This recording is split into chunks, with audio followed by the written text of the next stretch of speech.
And I said it from the start. This is advanced darkness. This is heart of darkness. This is the jungle drum. This is the fertility goddess of chaos. They're literally going to eat your balls. They're going to cut your fucking nuts off and eat them. Whoa, what? They're gonna what?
Hey, you know what?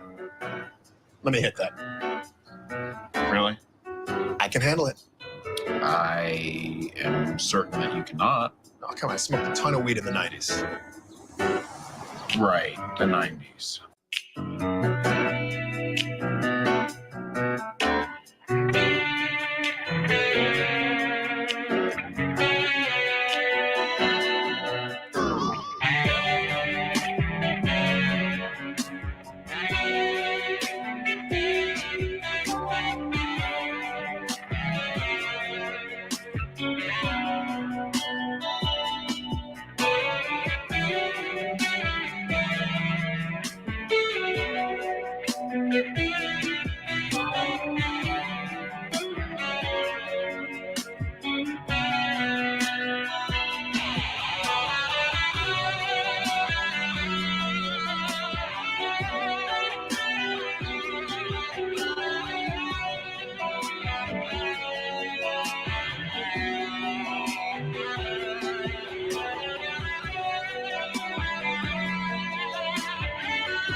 anything on that side to offer. It's rather unfortunate that the little bits that there are to offer from Kamala's side are just little bits, but there's nothing on the conservative side to offer black people, bruh. Nothing. That's the problem. Fine, but the conservatives haven't promised you anything, so the conservatives haven't been lying to you for 50 years. Bro. Hey, so all right, so Taz, on the question of the if we're talking about the impact of migrants on black communities, right? Because where that impact lies is only in literally low skill, low wage labor. Right. Outside of low skill, low wage labor, there is no conversation not pushing about for that, no, Mark. And let's just clear that up. Nobody's pushing for us to stay near the bottom or no shit. But the fact of the matter is, a lot of our people are in those positions. I'm not saying we need to stay there. I'm not saying we don't need to do better, but we have to deal with the reality that the numbers say that's where we are. That's what we do in this country. And so people coming in to do it has an adverse effect on us. It's a fact. I mean, yes, but that is a secondary symptom of a larger issue, and immigrants don't make up that larger issue. The reason why that's a secondary symptom is because what we're really talking about is how black people are, specifically black men, are denied opportunities in better jobs. If we had better jobs, if we had access to better jobs, we wouldn't be complaining about having to do about losing labor to illegal migrants. And then again, who is hiring these migrants? Who is hiring these migrants? Just because you fucking said it, I'll argue it, but I'm not gonna do that with you right now. I actually agree. But just me, nigga, I want to argue against you because you know fucking well I agree, bro. No. Like the fact of the matter is, yes, we should push for better, but where we are now, it's people coming in intrude no shit. It's people getting in the way. It's being made easier for them in some ways. And like, bro, I don't think the black community should have to look over at a community coming into the country, getting direct handouts that we could see. Some of that shit is insulting, bro, especially while people ask for reparations and shit like that. We watching a group come in and get benefits for being here. Just if you make it across the border, fuck it, you here, we got you. No, bro, that's bullshit. So I agree policy-wise. But once we start getting down to local, fam, these local communities are supporting those migrants in ways that the black community cannot sustain. Yeah, I think it like I said, I hear you. I get the argument, but I still, my focus, I will never be the individual. I don't give a fuck how niggas feel, because really all it do is show me that people like hood conservative are just bad people in general. And so I'll never be the type of nigga that'll look at a marginalized group, an oppressed group, you know what I'm saying, a group in dire circumstances, you know what I mean, and then look at them and say, well, because I live in America, they shouldn't be. No, fuck that. Like, how do I become bad people? Because here's the thing, because what we ignore, bro, you said that they should shoot people at the border. You're a fucked up person. But how else are you supposed to defend your border from thousands of people? I'm not answering no more stupid questions. We don't know who they are. I don't think people should get gunned down at the border, but they need to and see somebody too, right quick. Somebody said that the wall ain't down there, fam. There's a wall, but it's like there's no wall that extends all the way across the border. But like at most checkpoints, you're gonna find the wall in most areas. But you ain't gonna find somebody watching that motherfucker in most areas, bruh. So even though there is a wall, there's also a way to get across. I don't watch people run up and throw a ladder up against the motherfucking climate, bruh. I used to live in Mexico. Okay, they trying to get here and they're going to get here. So that's I'm the bad guy, right? But nobody wants to do enough. You want to build a wall and watch them climb over it with ladders, but I'm the bad guy for suggesting a simple solution. Yes, nigga. That's why they don't do it, dummy. All right, well, listen, just let them keep coming, person, bro. That's why people and then you keep losing your ground. Watch this, hood conservative. Bro, what's your real name? Like that movie, what's that Samuel L. Jackson movie when he said, "I said kill all the motherfuckers," or whatever the fuck he said. What movie? I mean, yes, I hope they deserve to die. You don't have to kill them all. No. Taz, do places that have armed security get robbed often? Yes, they deserve to die, and I hope they burn in hell.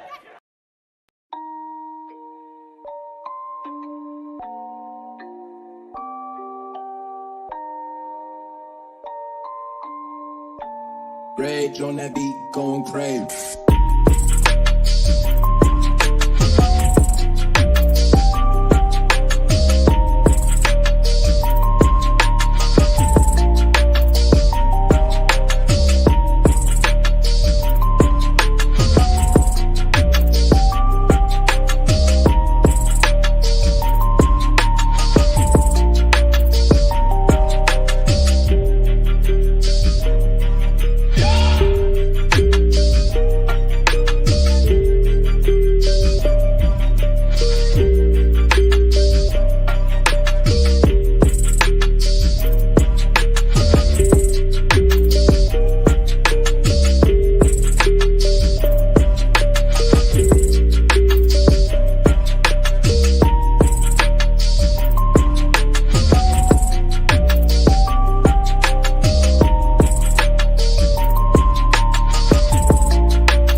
Welcome to the show. Welcome everybody. Hit that like button on your way in. I thank you all for joining me once again as we dive into the madness, as we peer into the heart of darkness, as we attempt to gauge advanced blackness over on this channel, advanced darkness as we call it. I appreciate you all for being here. What you listened to just a minute ago was a brief snippet of a conversation I had just earlier today. Shout out to American Man. Yeah, you joined the panel for a minute. You witnessed the madness, you know. And shout out to Q Butter, actually. That was Q Butter's channel. I dropped the link to that little snippet if you wanted to go and watch the rest of it. I mean, it's an 8-hour panel. I'm at like the beginning, kind of, sort of, and the rest of it is God knows what. But that's the link in case you wanted to go check out the rest of it for yourself. It was a bit of a shit show. The main character that I was dueling with wasn't even Taz. It was actually a guy named Domo. Apparently, Domo, he actually revealed this in the beginning of our conversation. He said he had done some work, or he does work, helping like migrants in some capacity, in like some illegal capacity. He might be a lawyer for the migrants for all I know, but I found that odd because he was fighting very hard to defend. His basic premise was that the Democrats fight immigration more than the Republicans do. And so we were having it out over that. And then that little snippet that I dropped for you came up. And I really don't even want to break down that whole back and forth over there on Q Butter's channel because who cares? I'm not even trying to get into that. It was retarded for the most part, but it's ironic in that this conversation happened and it's highlighting something that I've been noticing for a little while now. The boule, college educated, upper class, politically connected, socially mobile cadre of black people, they're playing the broad majority of black people at this point. It's all a hustle. Everybody's trying to get there as before the ship sinks, right? That's really what's going on here. And they're crashing the ship at the same time. And so they're creating scenarios that they can perhaps benefit from in some way, but it's going to be generally bad for the rank and file, nameless, faceless black population. And that's really what's happening with the immigration thing. That's why I'm watching this guy Domo like defend his position so viciously and venomously. And it's like, you seem to take this very personal. It's like you're defending your own bag. And the shit wasn't gonna work. It's not gonna work. It seems to be the energy's fading. The energy's fading is all I'm saying. But anyway, I thought that conversation about immigration was ironic in that he was saying how it's only affecting the bottom. And basically, fuck those people. He kind of laid out that argument at different points in the conversation, but it's only affecting the bottom and basically fuck those people. And, you know, being a nigga of the bottom, such as myself, I got to speak for my people. And as it turns out, niggas at the bottom about to go to war with the Venezuelan gangs. And so we're going to get to that in a minute. But hit that like button, y'all. Welcome to the show. Appreciate you guys coming in. Please throw $1 in the collection plate as it passes around the church. Thank you. Let's be clear. Let's be very clear. I am running for president to help the illegal immigrants because we have more in common than what separates us, and what separates us is the unburden of what has been and what has not.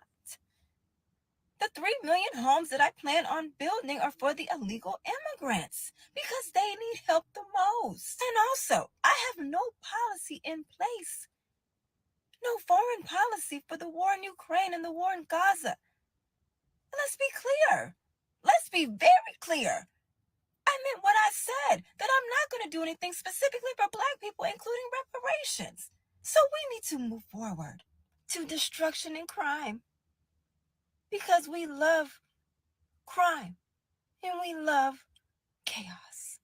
Just look at all the major cities that are ran by my party.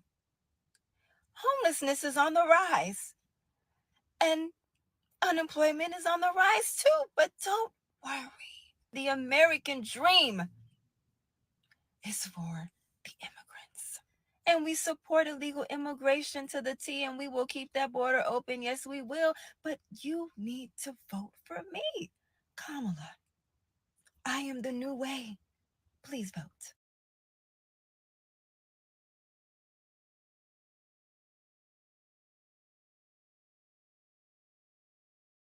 I'm in the city of Chicago today, where Brandon Johnson, the mayor of Chicago, just announced that he can welcome in 700,000 more illegal immigrants. He says that the city of Chicago has room for about 700,000 more. He also asked President Biden for 500,000 work permits for these illegal migrants that are living in his city.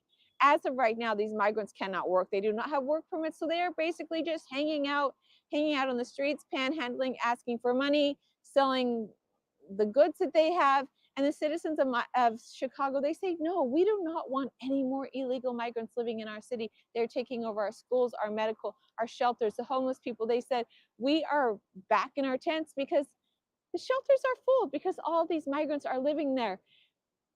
The mayor said, Chicago is such a welcoming city. We will never turn away anybody. And he's also saying by having all these migrants coming into his city, it will make the city richer, trillions of dollars richer in the coming years.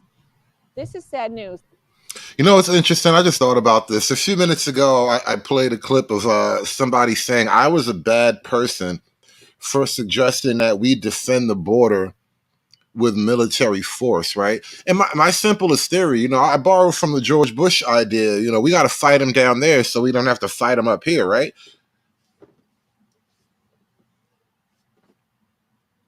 Wait till you see what's next. A Mexican national who entered into America a few weeks ago outside the city of Chicago, he brutally stabbed to death his wife in front of their 2 children. That is the type of people Mayor Johnson is welcoming into his city because you have no idea who's coming with these migrants. You don't know if they're good or bad. It's very frightening, and the border needs to be closed. The citizens of Chicago, they do not want any more. They say, we are full. We are full. We are done. Close the doors. Shut the garage. Do not let them in. That's some news from Chicago. Is James McCoy. The city of Chicago is $1 billion in debt. And all of this was very preventable when the illegal migrants started coming over here. We said, and this was during the Lightfoot administration, that this was going to destroy the city. We've been coming here, we've been keeping track, we've been watching the millions of dollars that's been maldistributed to illegal immigrants who are not vetted.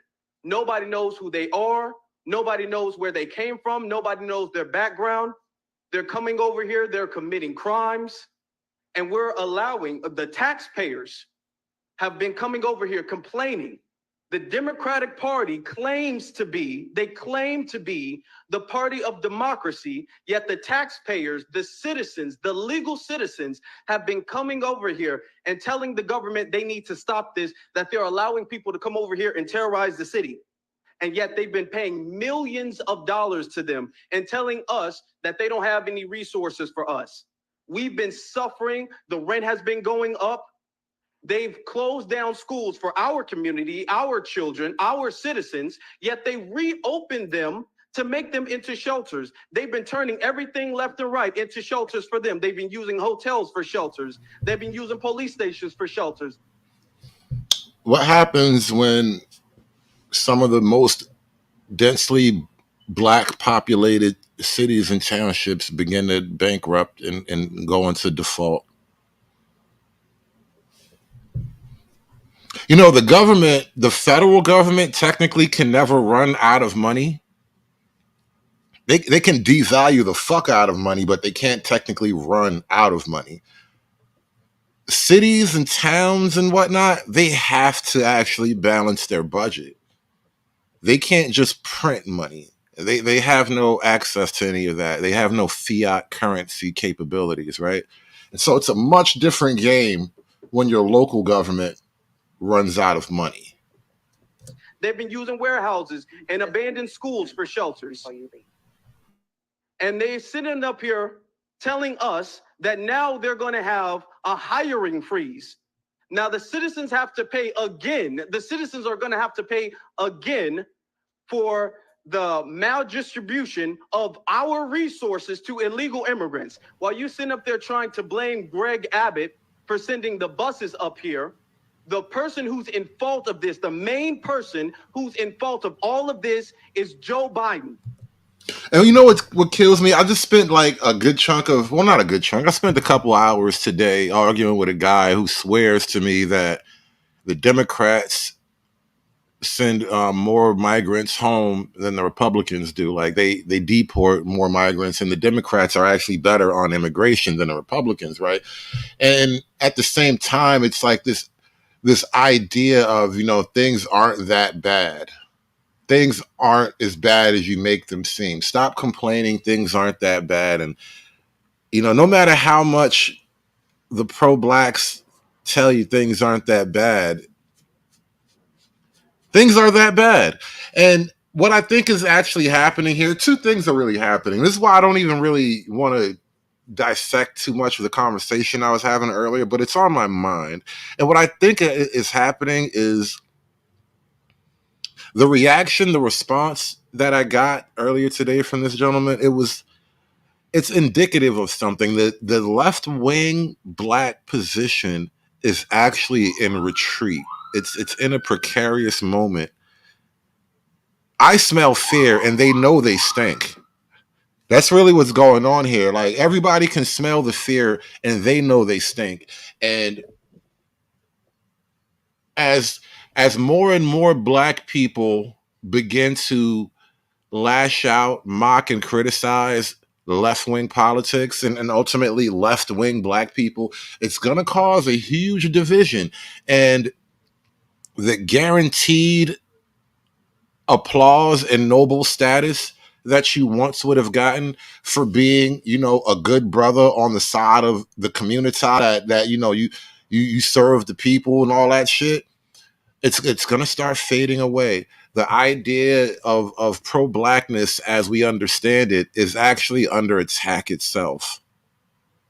Because if you have alleged, you know, pro-black people such as, what was the guy's name? Domo, that I was arguing with over on Q Butters. If you have allegedly pro-black people who basically argue in defense of immigration because, you know, fuck America, then what's the value of being pro-black? You're actually arguing against the very black people who originated the concept of pro-black. Everything's crumbling. It all falls down. Joe Biden is the main person who's in fault of all of this, and the second person is Kamala Harris. She was supposed to be the border czar, and she allowed all of this to come over here. Now she's just threw some big party, the DNC, while she's sitting up there talking about vibes and being in a good mood as Chicago is being terrorized under her watch, under Joe Biden's watch. And the Democratic Party is shutting us up, trying to silence us as we're paying for all of this. We have to suffer for all of this. There's $1 billion now. The winter hasn't even come yet. We don't even know what's going to happen then. You guys don't know what's coming over. You're still allowing them to come over here. Don't think you're going to be able to lie like we're not keeping track. We're keeping track of every single dollar that you guys are spending, every single lie that you guys are telling, and all of this is going everywhere. Chicago is the main person leading this. That was another point that came up too. It's like everybody speaking for the status quo, as it would be with black politics right now. Anybody defending the status quo, we don't believe you. You need more people. Your credibility is shot. Left-wing political credibility is dropping like Black Friday, like Black Monday. I'm sorry, Black Monday, the stock market crash. But New York, California, DC, everybody is watching Chicago, and this is going to be the end of the Democratic Party because this is Joe Biden's fault and Kamala Harris's fault. Thank you. Who's Afro Elite? Who are you talking about? Red Sigma. Who you referring to? That's Afro Elites. I've heard that name, Afro Elite, before. I like to add. Now listen to this. The city of Chicago is facing a nearly $1 billion budget deficit for fiscal year 2025. And the mayor says everything is on the table to fill that hole, like raising property taxes, a hiring freeze, and cuts to city services. Ninth Ward Alderman Anthony Beal joins me now. Alderman, thanks for tuning in this morning, checking in with us. Well, thanks for having me. Good morning. Good morning to you. How did we get to this point? Who's to blame? Well, it wasn't me because I voted against every budget the last 5 years. And so it was definitely the guidance of the administration that really pushes the agenda as far as our budgets are concerned. And so when you look at our budgets, it's the mayor's responsibilities to present us with budgets.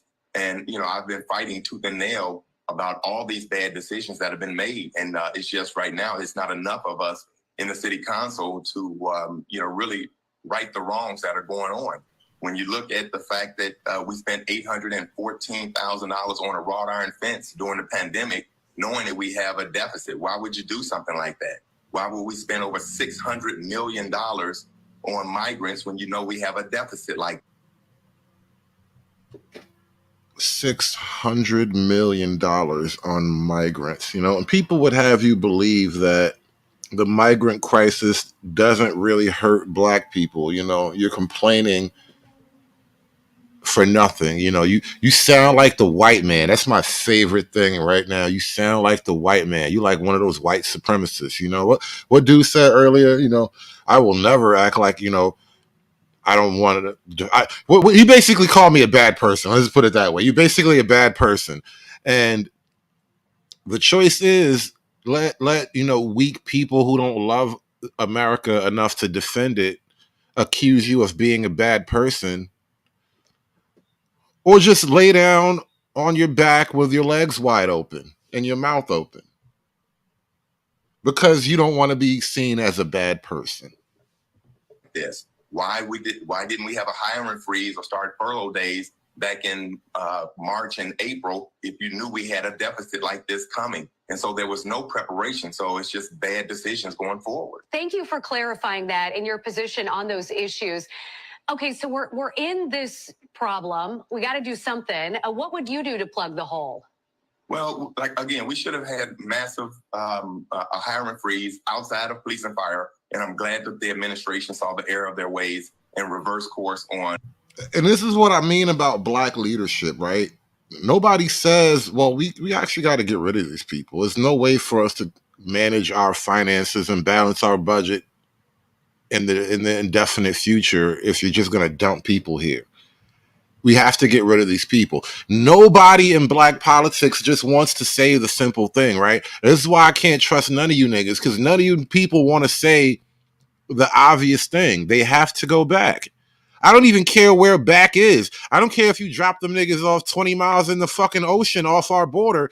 They have to go anywhere but here. You don't have to go home. You really don't. You're grown, you're grown people. You can take your children wherever you want, but you have to, you must, you absolutely will get the fuck out of here. What? Why is that not the pro-black position? Because they're bitches and they don't actually defend black people the way they say they do, right? They got all this smoke for white people for some historical bullshit, but people who right here, right now, in your face, making life in your city nearly impossible. It's unbearable. It grows more and more unbearable every day. And none of the so-called pro-blacks, whether they're the chattering class on TV or on the YouTube panels, or whether they're the actual leaders, elected officials, none of them say the simple thing. If you want to actually balance the budget, they have to go back. They have to go somewhere. They just can't be here. Police and fire on the hiring freeze. We should have had a hiring freeze back in March and April. We should have been looking at possible furlough days like we did years ago to help plug this gap. But none of those things were done. We just kept spending, and kept spending. And now we have a hole, and we want to blame CPS on the $223 million hole that we have this year for not paying their pension payment. However, if we had not spent $600 million on the migrants, we wouldn't have a deficit this year going forward. And so we have created this disaster that we're in, and now we want to point fingers and blame everybody else for the bad decisions that this administration has been making. Yeah, Free Zone. They kind of sort of rolled out the red carpet for me today on Q Butters. And American man, you can't come in hot like you did on the panel with guys like that. You got to understand where you come in, because I've learned this over the years in my battles with different left-wing figures going on different channels. But you were absolutely right, American man. They are bitches, right? And I mean this in a spiritual sense. Like, they'll fight a nigga because, you know, that's what niggas do. That niggas' power level mostly revolves around physical combat. But when I say they're bitches, they seem to not have the internal intestinal fortitude to go into a circle where you're unliked and fight for your respect based on nothing but what your mind can offer, right? This is what I realize about that kind of crowd. That's why I go to their house, but they can't come to mine. That's why a lot of these guys, the pro-blacks, they are in a very insulated social circle. They can talk about all these 1948 spiteful, the white man did this to me ideas, but they get very defensive when challenged, and they are very, very rarely found outside of their own circles, which is why I don't always do this, but I do still like to go, you know, effectively, essentially where I'm not welcome. I like to talk to the pro-blacks, because if you can like worm your way into the stream of the conversation without getting kicked out immediately, like American man, you came in too hot, right? But if you can get in without getting kicked out immediately, you can start to now extract the truth. Not even the truth. That's the wrong word. You can now get a clearer vision of their reality. And it's fascinating. It really is fascinating. And this is why I like to do that. And when I get interesting moments like I had earlier, I like to, you know, highlight them for you guys from time to time.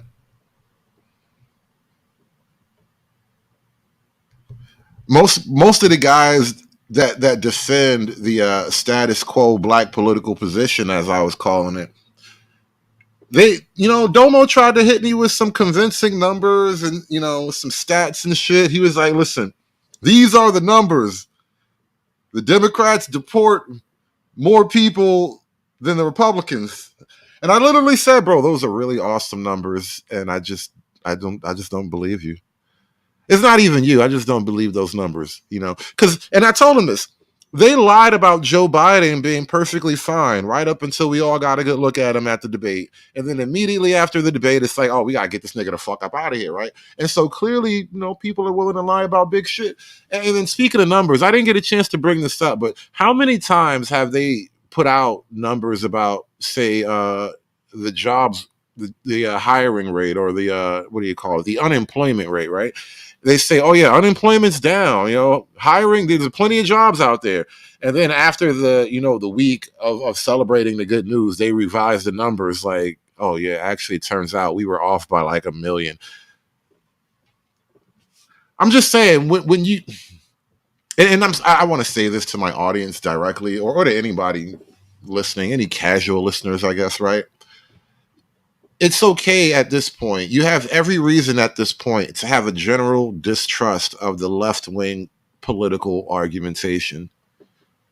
Make them prove everything. I don't, even when it comes to these moments of argumentation that I find myself in with different leftists, I find this to be an effective argument. And this is why I think Domo gets so frustrated. I'm going to fight you over everything you say when it comes to defending your left-wing position. I want you to explain everything to me because I know you're lying about something, and I'm going to sift through this shit like grains of rice until I find a bad little black piece of rice. Chicago Public Schools now facing criticism for how it has handled the thousands of migrant students in Chicago classrooms. Yeah, some CPS teachers tell WGN Radio they've been pressured to pass migrant students onto the next grade, whether they're ready or not. WGN's Christine Flores reports on the controversy and has the district's response. Oh, good evening. I spoke to WGN radio reporter Sylvia Snowden, who says she came across this story by simply talking to teachers. She says they didn't work at the same school or even in the same network within CPS, but they did have similar stories that they were instructed to give passing grades to immigrant students regardless of their academic performance, something that new arrival families raised concern about. The teacher said specifically, no, LaShawn, I learned today from the Pro-Black Council that you are officially a bad person if you are willing to defend the border with the same lethality you would defend your home with. Like if you have a weapon, a firearm or whatnot for home defense, and you would defend the border with the same firearm lethality you would defend your home with, you're a bad person, all right? That's what the Council of Negroes told me today. I was like, fuck this bullshit. Y'all some bitches. I can't believe this. How you can't defend your border like you defend your home? And it's a simple thing. All I'm saying is you wouldn't have to even shoot all of them. Not even a lot of them. Just a couple of them. that she was instructed to give this student passing grades and send her on to the next grade level, even though in this particular case, the student was testing at a kindergarten level. That is the basis of the story Sylvia Snowden reported on Wednesday regarding Chicago public schools and newly arrived migrant students. Snowden verified at least 2 CPS teachers who worked at different schools in predominantly Black neighborhoods in the South and West Side.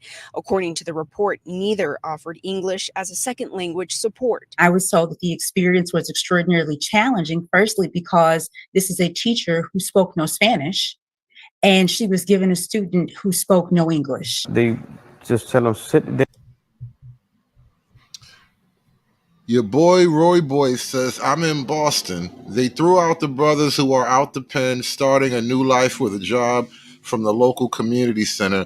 They gave their beds and the censor to the illegals. Yeah, Roy Boy. A lot of that going around. It's not just Boston, bro. That's the way it is now. Imagine going from second-class citizens. Is there even another class after second class? Are you just like invisible people at that point?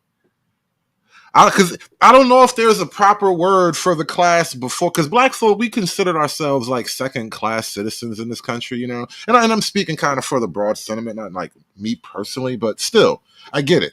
Black folk. That's what the civil rights movement was all about. That's what the idea of pro-blackness, that's what Black politics is all about. It's like, don't treat us like second-class citizens we deserve, yada, yada, yada.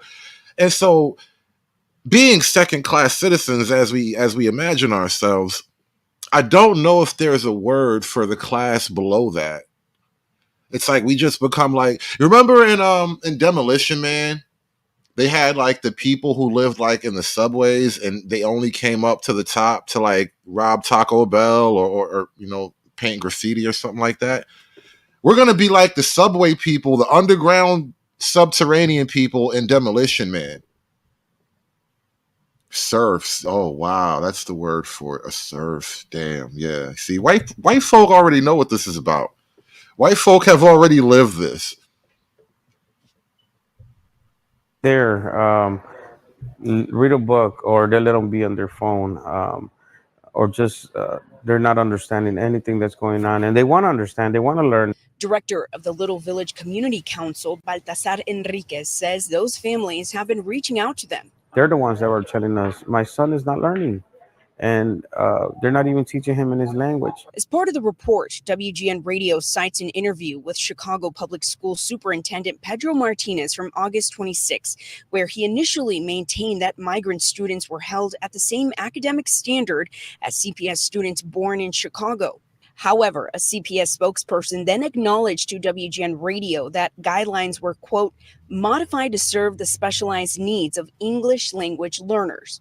Today, we reached out to CPS to confirm, and a representative said they can't check the veracity of the claims because no names were provided of the students, schools, or teachers. They went on to say this last summer, 465 elementary school English language students were promoted.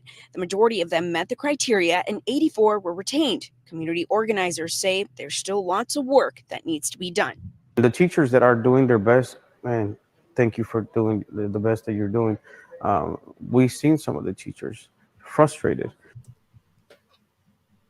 He's like the new black people. You know, it's amazing. I think in Chicago, a lot of the students really aren't testing at or near grade level in much of anything. And the Latino community, according to this news story, I think they're just getting social promotion. You know how like when the kid gets too old to be in the 6th grade, they just promote the motherfucker anyway. They're doing that kind of shit for the Latinos. It's like, I know you can't speak English, but I'm gonna give you a C+ in this English class because I like you, Juan. And then the nigga graduates and goes on to the next class. Like that's what's going on here. Because they can't communicate with the student. It's an issue that Snowden says they'll continue looking into as this new school year progresses. We want to make sure that what's best for them in their futures is really what remains the focal point of the story. And as we continue digging, we are going to see sort of what other supports these students have or haven't been getting. Baltasar Enriquez confirms he's working with families. Hey, shout out to Art Nustyle. I was just talking to the chat about my willingness to go into unfriendly territory and do intellectual battle, as it were. And look at you pop up. Appreciate you being here, Art. Shout out to Art Nustyle. He's always been you know, a relatively welcome host to my my political transgressions, I guess we can call them that. All right, take this back to your camp and talk about what's going on the ground in Chicago. All right, let's get to the Venezuelan versus Chicago gang shit. Now that we got a nice little crowd in here, let's talk about some street shit. Wow, mira. Wow, para la 66.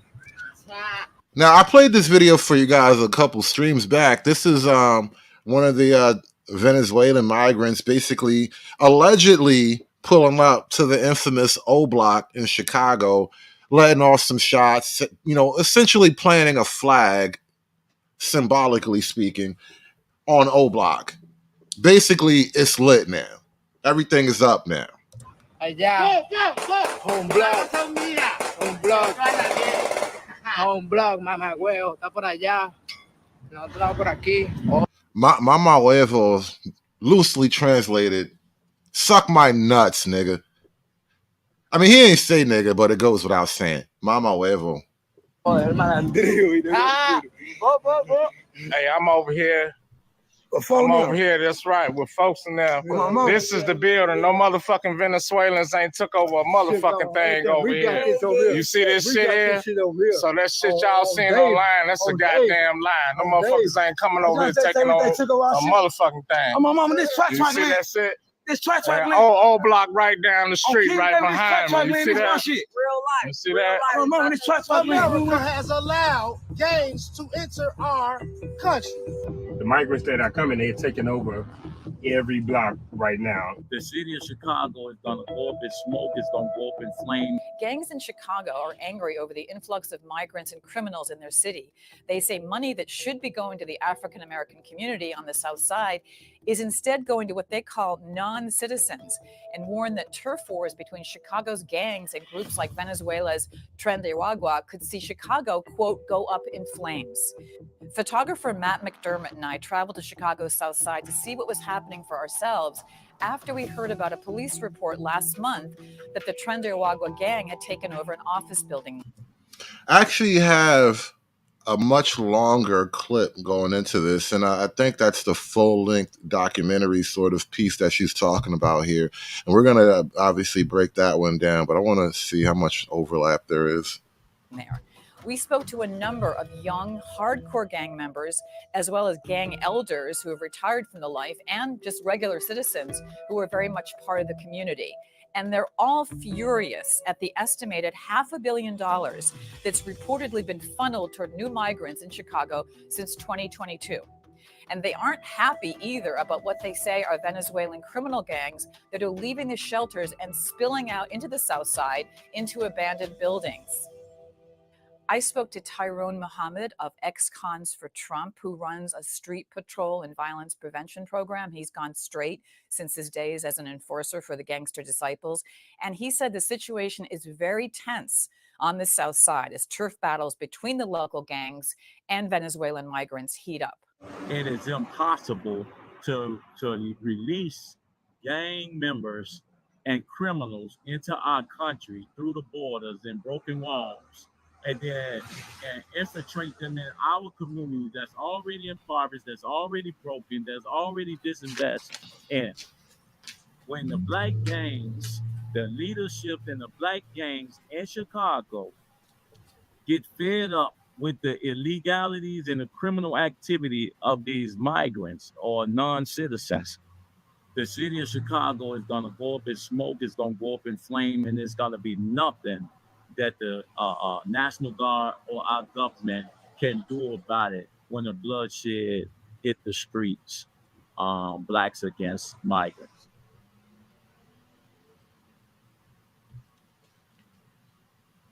You want me on that wall. You need me on that wall. I was called a bad person.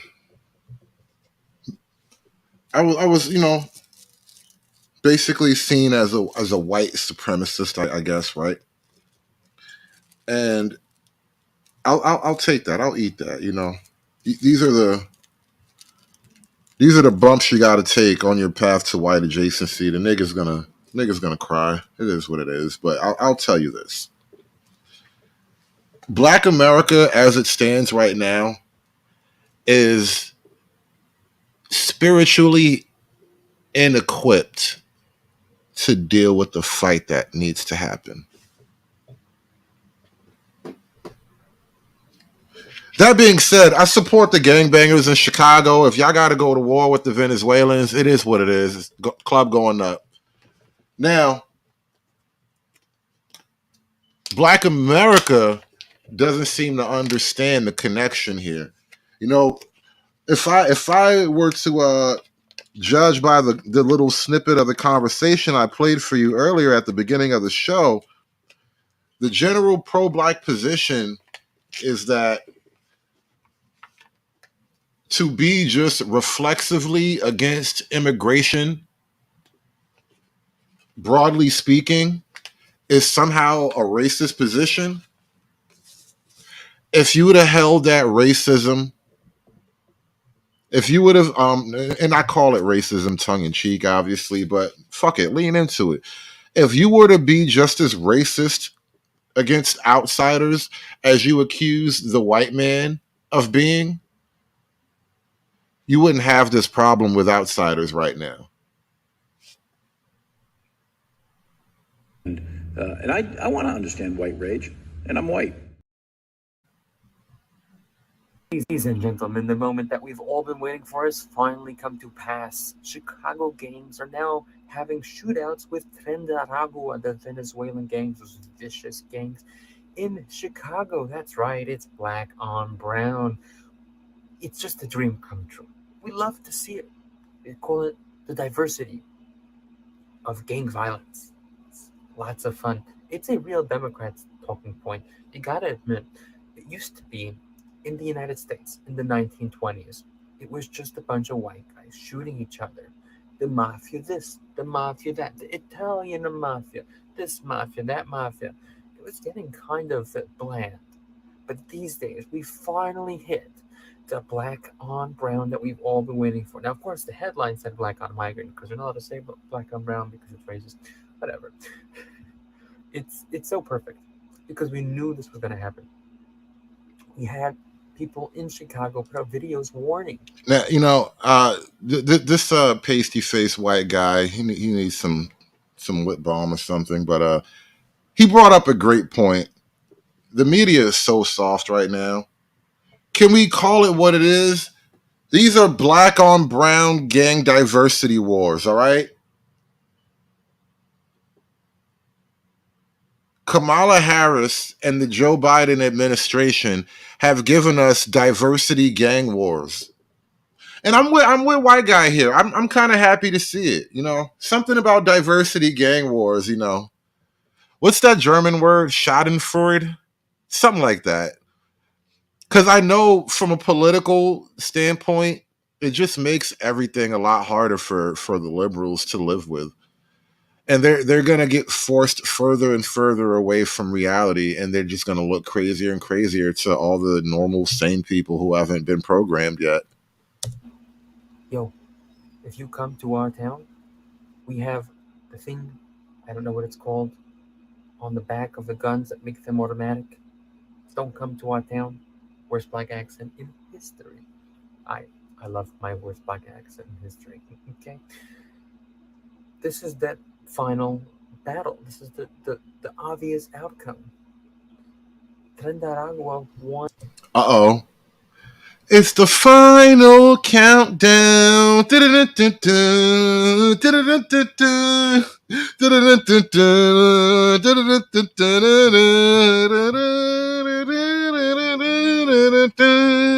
to take over cities. They've already taken over New York.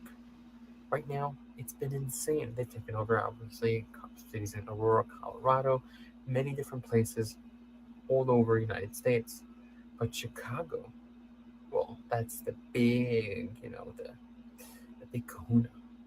If they can take over Chicago, they can make a statement. We are in the United States. Let me say this too. Chicago is the cherry on the top, bro. Because New York, believe it or not, New York doesn't really have proper gang culture. New York has some gangs. They got a bunch of little dirty bloods. They smoke K2 all day and do stupid crimes. Crips get money. Crips don't really go to jail like that. Crips don't really gang bang as much, if you want to put it that way. They mostly try to get money. But put it like this. New York gang culture isn't as organized as like a Chicago gang culture would be. It's too dispersed. It's too small. There's no big dogs like that, Bloods are probably the most numerous, but Bloods technically are many, many different little sets. There is no unified Blood nation in New York gang culture as far as I can see. And I don't know if New York has the gang culture, has a strong enough gang culture to fight off the Venezuelan gang thing. We'll see, it's a roll of the dice. I can't predict the future, but I'm just saying Chicago is the fight that needs to be won. It's all on you niggas. Dirty folks, man. I'm putting my faith in Chi-Town, bro. Want the United States. So More gang violence. Shocking. What do you think when you import 10 million people? You're going to get gang violence. And now you have gang violence. Congratulations, you voted for it. At least the majority of Americans voted for it. So, great job. See you in November 5th. Vote for this more. More gang violence. You vote for Harris, you will get more of this. More shootings in the street. Is that what you want? I don't know. Your vote matters.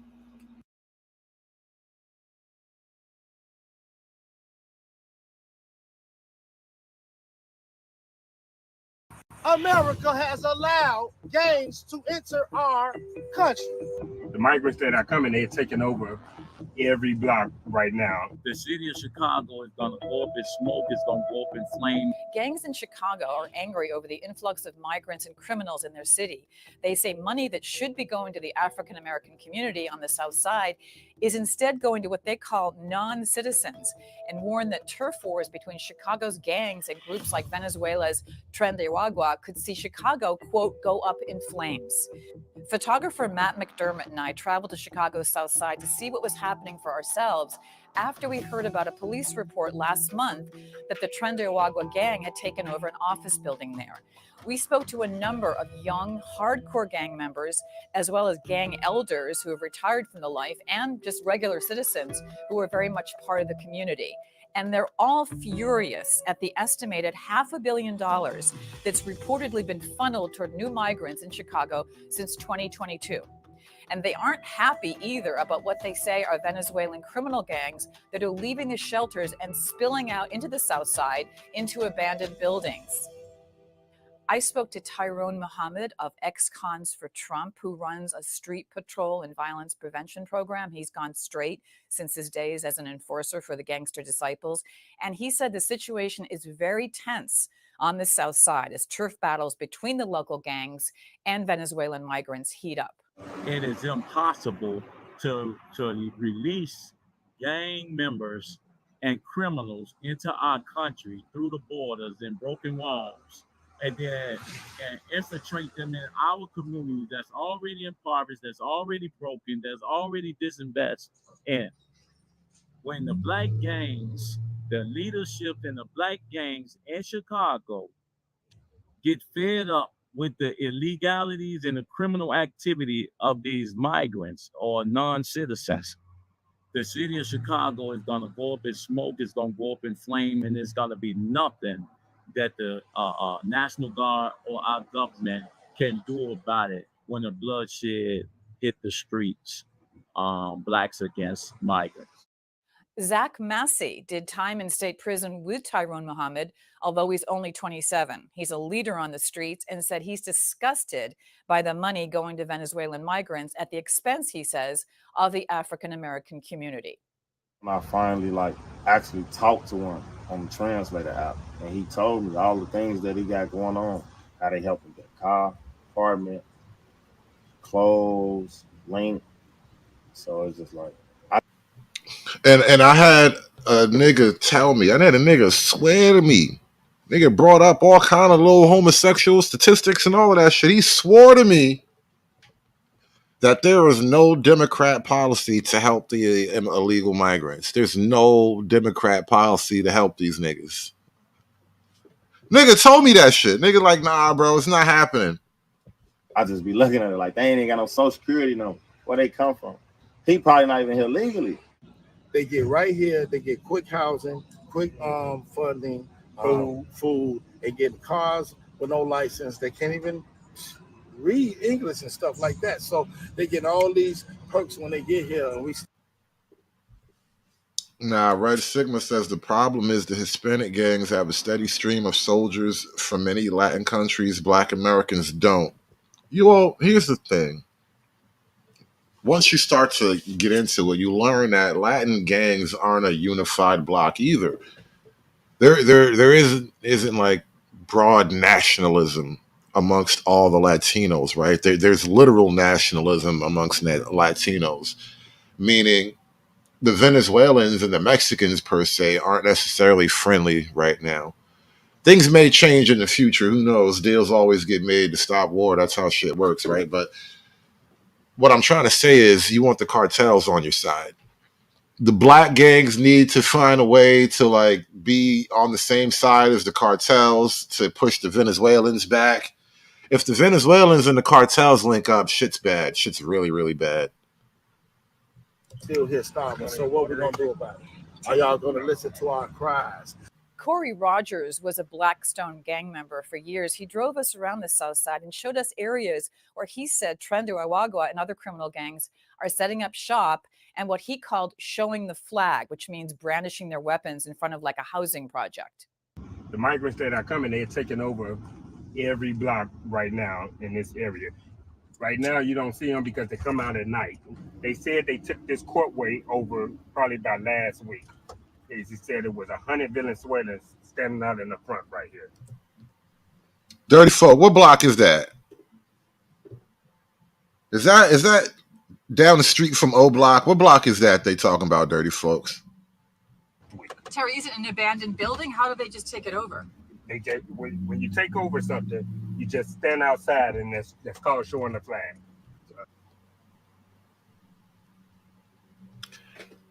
And so it begins. What kind of guns? Semi-automatics, anything you name, you're gonna see it on the street. These boys got so many big guns that if they're 150 pounds, the gun is bigger than them. I swear. But they know how to handle it, right? They know what. Tell me about the fact that they're criminals, right? This is a criminal element. These aren't just a bunch of Venezuelans that walked over the border and used to be gardeners back home, right? Right. They come from the gangland. They come from rougher gangs than us. One gang member who only gave his name as David on a particularly dangerous drug dealing corner on this.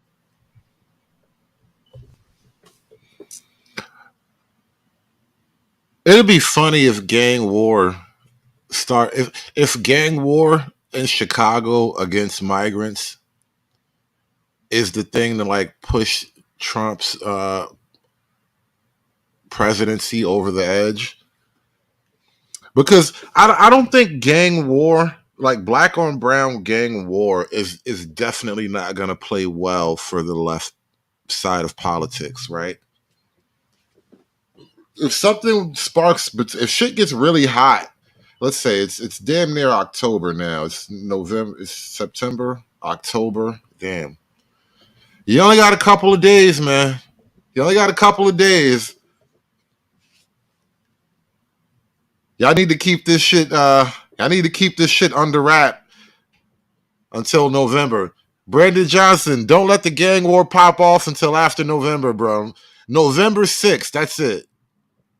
After November 6th, you can let the blacks and the browns kill each other. Southside did not hold back when he talked about the influx of criminal gangs from other countries into Chicago. The real issue is that America has allowed gangs to enter our country. Gangs that they would consider terrorist groups that are formed here. We are terrorist groups. If we're in a gang, they let terrorists in our country. The Reverend Corey Brooks also said to me he's disgusted with Democratic policies and said that Black Lives Matter, for example, has never reached out to help him or anyone else trying to improve conditions on the South Side. Chicago is a blue city. Illinois is a blue state. There's no doubt about it that the majority of our neighborhood, they're going to continue to vote Democrat until they wake up. The good news is that there are a lot of people who are responding and waking up and saying, listen, we're not going to take this. We're not going to stand for this. You know the roughest thing about what he just said, though? And I got a taste of that today, having these conversations that I be having sometimes, but like, Black America is so caught up in the idea of racism and the white man hates you that you can't fathom the idea that maybe we actually do need to find a way to have common ground so we can join a fight that's actually bigger than our little beef right now. Because it's like we can fight racism, or we can get swallowed up by the immigration wave, right? But you can't fight racism and survive the immigration wave at the same time. Not no. Listen. It's not even the Venezuela. Obviously, the Venezuelan gangs are not reparations friendly. Community anthropology in the chat says I have a hunch that the Venezuelan gangs aren't reparations friendly. That's true. Most Latinos aren't reparations friendly, and so even just on sheer numbers, you're not going to win this thing, right? And so again, and I've been saying this for years now on YouTube, but black folk be fighting racism all the while you're holding the door open for other people to eventually overwhelm you, and they may in fact like help dethrone white supremacy, which really means um imploding America, right? The real plan to kill white supremacy is to just implode America. But I don't know if black people have actually done the game theory. What really happens to black America if white America becomes a voting minority, but black America is just a minority, just a tiny piece of the minority? How does black America fare then when we just become a minority among bigger groups of minorities? What happens to us then? Have you ever really considered what happens to black America when white America no longer has their hand on the wheel? And I'm not even talking about all of white America. I mean the right wing, allegedly racist Republican white America. Because the white America that'll be left will be still, gay and liberal and soft, right? Fuck those guys. What happens when the actual defense of America white people are no longer able to actually control the ship? What happens to black America then? Has anyone actually considered that? How does that work for blacks? David Drencher says more power for blacks. Oh, David, I'm not gonna kill you tonight. I hope you don't die tonight, David. I'm about to drop the link, David. Stay alive, bro. Stay alive. Ha ha ha ha. Staying alive. Staying alive.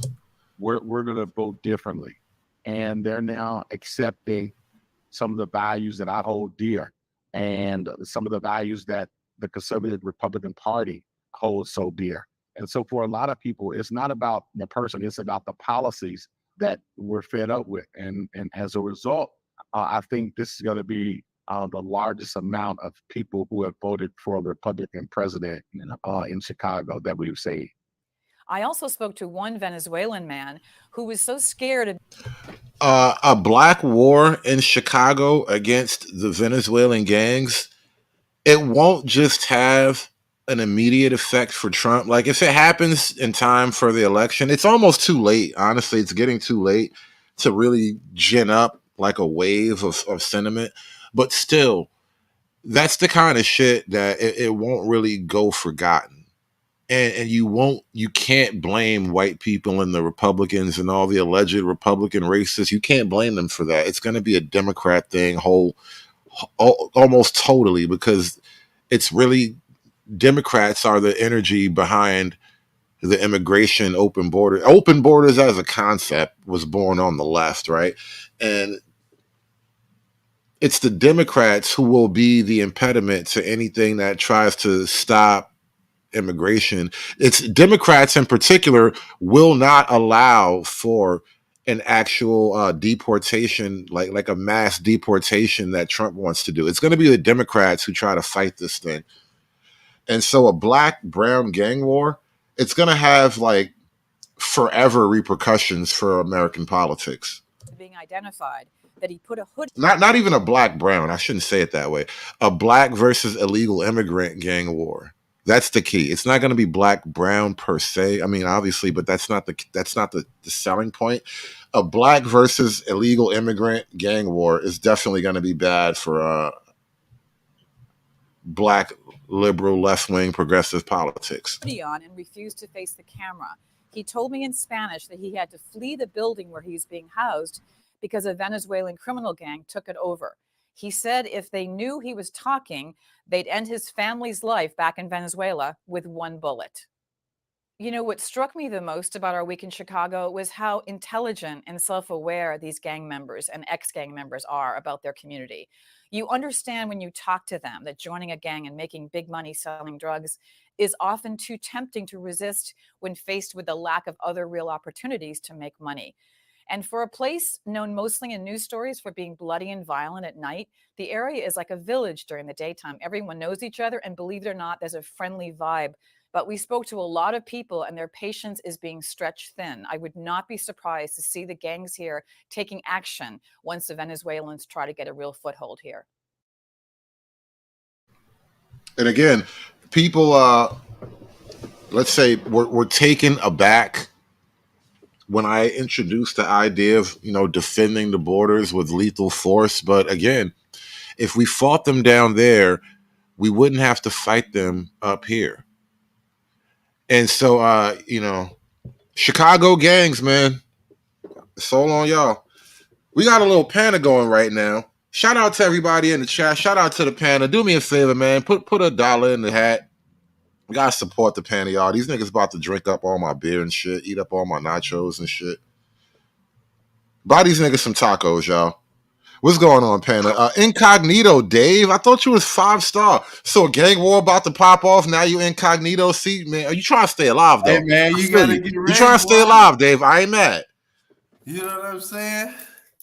I see y'all, ye of little faith, man. Dirty telling me he not gonna make it.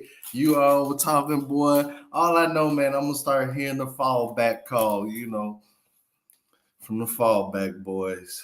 Hey, shout out to Dave, man. I want you to make it, bro. I want you to make it, Dave. Oh, I'm definitely gonna make all of this, man. I'm just here to tell you that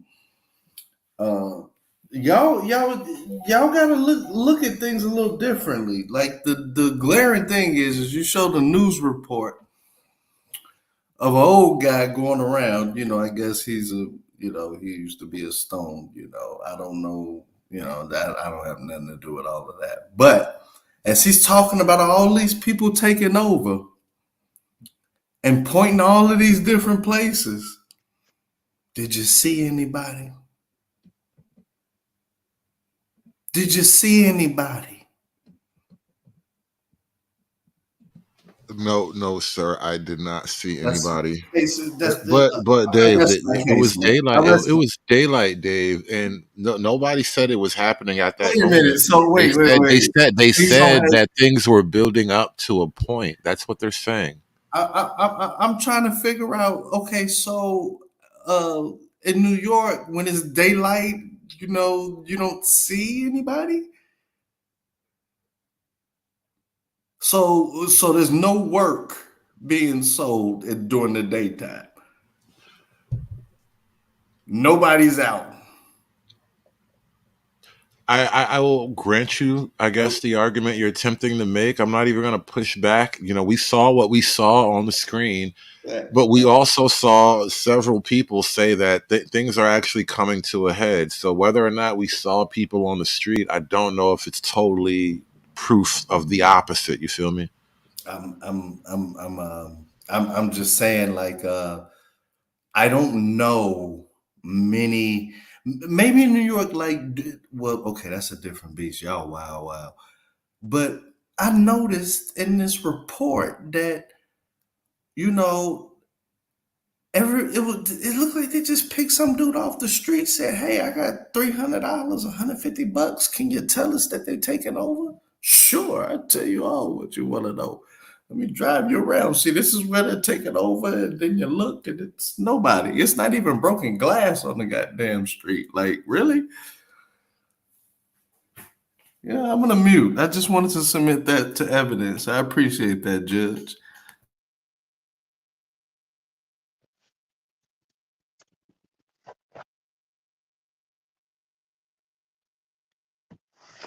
American man, what's going on, bro? Mic check. MGTOW Cowboy, you there? Yes, I am. Hello, Hood. 1, 2. What is going on? Welcome to the show. Shout out to Mr. O. We'll get to you in 1 second, bro. MGTOW Cowboy, welcome to the show. Any thoughts, man? Yeah, I was listening attentively. I just wanted to call in and I wanted to talk about the west side of Chicago for a second. Has anyone in the panel been to the west side of Chicago recently, last day, last week, anything like that? I have never been to any side of Chicago. Tell me what's going on there. I have Oh, not. okay. I thought I remember Dirty Folks was from Chicago. Anyway, yeah, no, I have some friends in the west side of I'm in Chicago. Chicago, angry man. I'm in mix out. I'm in Chicago. I'm on the south side though. Oh, you're on the south side. Okay, well, I mean, you know what's going on the south side too. It's almost like it's been happening on the south side for longer, but it's newer on the west side. The west side is becoming like there are certain areas like there are no more black people. It's unbelievable. Like all the restaurants, all of the small businesses, all the jerk chicken shops, they're all shutting down. All these taquerias are opening up. Like wholesale within the last 10 years. There's entire neighborhoods that are like they're all Hispanic now. They're all Hispanic. What I see going on is basically criminal. We're paying all these taxes. These people, some guy comes in. He just got here. Some immigrant comes in here a month ago, and they get stipends for housing, cell phones, apartments, everything.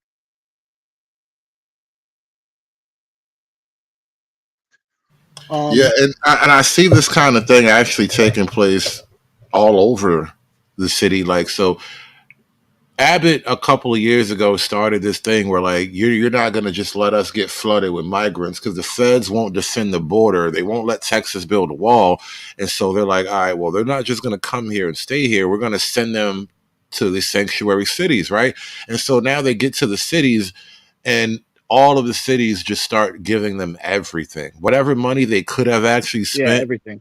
Yeah, on their everything. own And I'm citizens. sorry, They never would have spent the money on their citizens, but they give that money to the migrants, and they give them more than they would have ever given our own Americans. That's crazy. Right. No, the whole thing is a travesty. Like, and I'm sorry, I don't want to make it about race, but it's worth mentioning. Like, Go there. Who cares? like there are really really rich, like mostly white suburbs, for example. Like, you'll never see, or at least it hasn't happened yet. They don't dump these migrants in like Winnetka or like in Elmhurst here in Chicago. I live like 5 minutes away from Elmhurst. Because it's mostly white, mostly rich, upper middle class. They dump them all on the south side, and they dump them all on the west side. And like it's just unbelievable when you look at the west side. It's I mean, I don't want to go there, but it almost looks like you could almost call it like ethnic cleansing. Like, I Well, mean, I will say this: the wealthy white neighborhoods, one, they probably are liberal leaning, and so they want the migrants there in theory, but on a practical level, they have the defense they have the political juice, right? So they can keep the stuff out of their neighborhoods for the time, but Black America in Chicago doesn't have that level of political juice. And so they have to go somewhere, and we're not going to send them here where all the $1 million donors live, right? And so it's just really that simple. And I was thinking about Martha's Vineyard. When this migrant busing thing first started happening, migrants wound up in Martha's Vineyard. I don't think they even spent the night. They might have spent one night. They stayed in Martha's Vineyard. Really, not even a night? That's crazy. Bro, go look up the video. Did you see what they did? They got them off the bus, set up a table full of food, gave them plates in a walking line, and walked them right on a boat. That's fucking. Got them right up out of there. We should do that at the fucking border. That's all I'm saying, bro. With men with guns, though. We're not allowed to down in Texas. Hold on. I want to keep it in tune. But American Man, I was calling you first, so you got it right now, Mr. O. We're gonna come to you right after American Man. I call that the greatest virtue signaling exercise known to man. If you watch that video, right off the bus, they had tables of food set up. They gave them plates, said, "Oh yeah, you're all good. We love you," and put them right on the boat. Did you guys see what they did in Nantucket? Cookout for them. That's crazy. They threw a whole cookout, but never allowed them a moment to sit down. What happened in Nantucket? Did you guys see what happened in Nantucket? They believe in ICE in Nantucket. No. What happened? They got all of them up out of there. ICE was right up in Nantucket. Got them Where'd up out they of send there. them to? I looked at the housing prices in Nantucket, millions and millions of dollars, and they got them boys right up out of there using ICE. The same people that they tell all of y'all racist if y'all use them and y'all accept them, they use them to get all the migrants right up out of Nantucket recently. You know what? I Let me say just this real watched the quick. story on it a couple hours ago. Nah, bro, this is not racism. And I keep hearing my No, name. no, come no, up no. with Hold something on, about Dirty. I never said it was racism. No, I I'm said they talking about tell hood. you it's racism. No. Look, Hood said it That's was what I said. I never said it was racism. Hood was talking about black on brown, and no. Let me explain. And I say this all the time. Chicago was black Mecca. Black mayors, black aldermen, black state's attorneys, black district attorneys, black state reps, black senators, right? You can't yell racism when black people run everything. We have a Keisha problem. Why do you think I'm always talking about, Keisha? We have a Keisha problem. Cocksuckers and Keisha. A bunch of gay dudes and a bunch of Keishas that hate heterosexual men. Right? And a bunch of boomers that want Keisha to be happy. Right? Well, Dirty, aren't they all cocksuckers? A bunch of guns and a bunch of bulldaggers. You know what I'm saying? The whole black community. Right. You know what I'm saying? So- The women, gays, and felons, like dirty folks say. So we can't run the racism racket because we've been going to war with Mexicans since the 1980s when Jesse Jackson, who's in Chicago, was yelling black and brown coalition, and we getting shot at on 26th Street, and we shooting at them on 98th and Avenue O. Hey, Dirty, I was just looking at an old clip from Black Chicago, 1973. They was talking the same goddamn way, just with afros, fucked up glasses, fucked up teeth, and you know what? They was even talking about we got blame CPS back then. You know what I'm Boomers, saying? gays, and women are communists. Bro. They're communists, bro. Look, here, man, I've been speaking on this for years that this was headed this way, that America, even the white liberal, are sick of niggas and they will be replaced. I'm just laughing now. It ain't No, gonna be me. It ain't. Hold on, real quick. It's not gonna be us. It's not gonna be none of y'all. But the nigga class is slowly but surely being replaced. Like Abraham Lincoln's Negro problem. It is now being solved. It existed over 160 years ago. They knew they had to do something with niggas. And guess what? They got niggas. They got niggas. It's not just But they got niggas. It's not just no. niggas in the pejorative. It's actually the lower class of black people who not even necessarily Yeah, niggas. They just poor. they're niggas as well. Because here's the thing. Here's the reason that the white liberal Might be convinced right. You them to might be vote. right. The white liberal convinced them to vote for their own demise. So all I can do is clap, slow clap. Me How too. beautiful it is. Smoke a blunt to it. No, y'all need to pay these dues so I can buy slaves, nigga. I will save America one Yo, slave at a time. no. Y'all We'll get a gang of secretaries. We'll do a secretary thing, but no, I don't trust these other colors on Dirty. I done told you.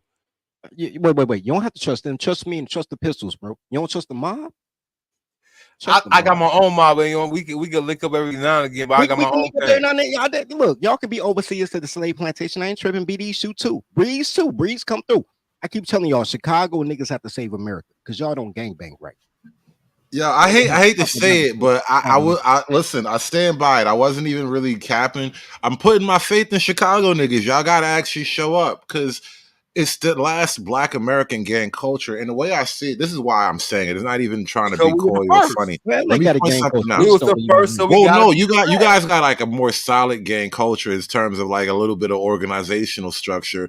I don't see that outside of like when I'm in like New York, I just see little gangs. I don't really see like levels and structure and unifications and shit. And what I'm saying is if Chicago gangs can actually kind of team up across borders, the gang borders, if they can actually team up, that will be dope. But it would actually change it would have an effect on politics is what I'm saying. It would have a cultural reverberation. That's the word, right? Cultural reverberation. I'm sorry, but the gangs have to go too. That we can't have our own That's down the Dookie land. line. That's down the The line. gangs I'm have talking to about go. now, Trey. I'm not disagreeing That's down the with line. I'm not fighting you on that either, Trey, but we're in the now. Right, necessary Yeah. evil, right? Here's how it works, right? Listen, the mob had to defend the ports during the war, right? Yeah, The Yakuza actually defends well, they used to defend Japanese territory against outsiders. It's not uncommon because you want actual soldiers on the ground, whatever your politics are. and But niggas is gay, bro. No, Niggas is Well, gay. That's a different story, but we're talking about the idea right now. But you're not totally well, wrong, but Hood. I'm just saying, put that to the side for the We're moment. not even talking about the idea. Well, We're Hood, talking right? about I actually no. disagree with you about the New York gangs. Now, as far as them dirty blood niggas, I agree with you. Like them niggas ain't doing nothing. But if you really pay attention, the Lokes, the Latin Kings, and a lot of those biker, and I know this for a fact because I've been around, grew up around it. The Lokes, the Latin Kings, and a lot of those white biker gangs, they actually have ties. And the Latin Kings are not going to side with all these weird niggas, with all these weird immigrants coming in.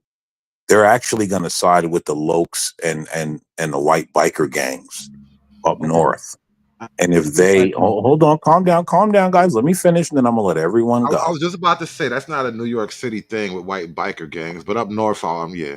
Well, right, and so I think like if it gets to a point where up north everyone starts feeling like it's too much, I think that the Lokes and the Latin Kings and the white biker gangs, they are actually, well, here's the thing, right? Here's why I say the white biker gangs. I have not seen many, if any, biker gangs that associate themselves with Bloods because they're just too sloppy. So that's why I'm saying like there's a distinct association with the Lokes. White biker gangs and black gangs don't necessarily mix like that, but yeah, the Latinos, there's a lot of room to work there. Well, I see, and I think that maybe I've seen things that you have not seen, right? And I'm not saying that every white biker gang, but I think when it comes to talking about getting rid of all these immigrants, between the Lokes and the Latin Kings and the white biker gangs, they will come together. You know my problem with that. MS-13 is an East Coast thing. Latin Kings. I did. MS-13. I didn't mention anything about MS-13. No, it might be from Mexico, but my point is Latin Kings are from Chicago and Lokes are from Cali. And I always say only Chicago and Cali know how to gangbang properly. No fight on that. Well, I will. That's really where black gang culture originates. LA. I'm gonna have to challenge. I'm gonna have to challenge the LA thing, since the Hispanics ran all the niggas out of LA. Yeah, LA is kind of lost. LA so is fine. I Man, can't give Compton LA is no beautiful freedom. right now. Man, no. Let's talk real, man. Going to pick up and deliver in LA and Compton, it's so peaceful now without niggas running around. You ain't got to worry about wearing the wrong color and shit. You can wear your MAGA hat without somebody thinking you a blood and shit. Sorry, not sorry. Sorry, niggas gotta go. I'm not gonna fight you on that because here's the other problem that Black America's facing, right? Victory goes to who wants it best, right? And who wants it best isn't just a matter of like how tough you are individually. It's a broader spectrum kind of war here. When you're talking about the immigration problem, this is full spectrum war. It's not just there's gangs that are going to fight each other on the low level. So that's like figuratively speaking, that's the bottom of the spectrum with the gang fighting, right? That's the bottom of the social pyramid, right? But at every level of the social pyramid, you have conflict. And I don't even necessarily mean like a personal physical conflict, but there is this encroachment on every territory, and that's how immigration works. It's really a full spectrum engagement, and you can't just get caught up in any one element of it, right? It's like we need communities that function. A dysfunctional community can't stand the wave of people who come in having Catholic level birth rates. That shit ain't gonna work, bro. Has anybody ever seen the movie Departed? Oh yeah, one of the greatest movies. Yeah, who hasn't seen that? DiCaprio and then Matt DiCaprio, Damon. You had you know what I'm saying, Jack Nicholson. Was Martin it? Sheen. The movie starts with a voiceover by Jack Nicholson Oh yeah, with the church. talking about 30 years ago we was dirty, Irish, had to sell liquor. Now we have a president. Like that's why I don't like the niggers, because the niggers want to stay at the bottom or something to that effect, right? It was a great speech, right? I was very offended. That's how great it was, right? Here's the difference. Offended? Why? Here's the difference. Just Right? listen. Just listen. So, and I know Trey's like hate all niggers, and I hate all niggers raised by Keisha too. But here's the thing: at some point, you go from Italian gang to owning the union, from Mexican gang to owning contractors for the city, right? Which was the Lithuanians in the 1970s and 80s, right? Now the Mexicans moving into that. The reason that black people can't evolve their gangs to politics, like when the GDs bought Carol Mosley Braun and you know all that shit, is because nobody hates their men more than boomers and black women. They create walls to stop their sons from doing Because it. there's no Blackistan, bro. There's no ideology to revolve around. Niggas win when niggas play the American gang. There's no bigger gang than the American gang. If niggas was smart, they'd fed up. This is another point I brought up too. Man, we just witnessing natural law happening, y'all. You know what I'm saying? This is natural selection, like everybody's saying. The niggas, and especially the low IQ ones. Now, if you're gonna be a nigga, at least have some type of high IQ. But like, you know what? I know I got some niggerish ways, but I can use it to the advantage. It might actually be a benefit. You know, I could pop a pistol. I know how to go ahead dig me up a trap. I know how to go ahead and do a reconnaissance and shit like that. Shit with niggas that need in a battlefield. You know what I'm saying? But other niggas that could go ahead and drop off into the motherfucking radioactive ooze or whatever you want to call that shit. You know what I'm saying? They over with. They done. Let me get a couple. Hold on. Let me get a couple other people in this here, because who else just jumped up here? Free Zone, jump in here real quick. I want to get some more voices. I was just about to say something. I said, you know what? I'm gonna fall back. That man said niggas and high IQ. I'm crying. That's why I didn't say nothing. I said, let me get some other voices in here, bro. Hey, there's some niggas with some high IQ, and there's some black people that supposed to be No. I think high IQ and nigga is like oxymoronic. It really is. All the niggas with high IQ are gone, level, bro. at a certain certain IQ level, I think you cross out of the nigga threshold. At a certain IQ, you do get that is up. You hear me talk about babies all the time. I'm trying to save my brothers though, but you know. I'm kind of with Trey on this one, bro. Fuck them niggas, let it burn. That's where I'm at with it. Because they voted for this. They asked for this. So it's like a culling. This is the natural process, as dirty folks alerted to with the Departed intro. I remember that. This is the same thing. I am not, and I'm not totally, you know, a sentimental like sort of guy. In New York. Well, hold on. I'm not so sentimental that I'm gonna fight you guys on that position, because I do see the argument, and again, bro, it's, you know, it's Darwinian perhaps, but you know, such is life. You know, you have to want it, and if Black America is if Black America is incapable or unwilling to rise to the fight, then so fucking be it. Who am I to say otherwise? I'm not God. I can't save niggas. No.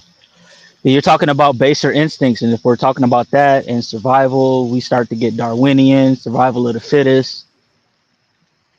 What more do you want? You're not gonna be able to save that. You know my problem with Darwinianism and being black at the same time? I'm not. Because Darwinian says fight or flight.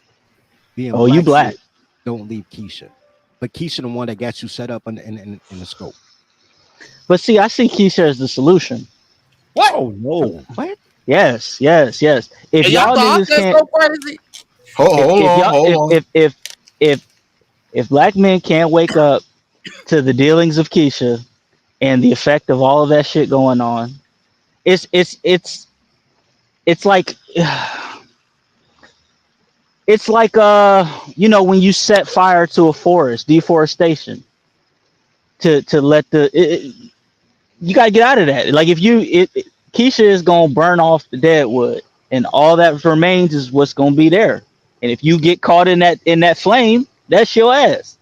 Fuck it. Like I say, bro, it's gonna be a bunch of beige babies. I'm not even mad with your conclusion. I'm mad at how you got there, but I'm not mad at your conclusion.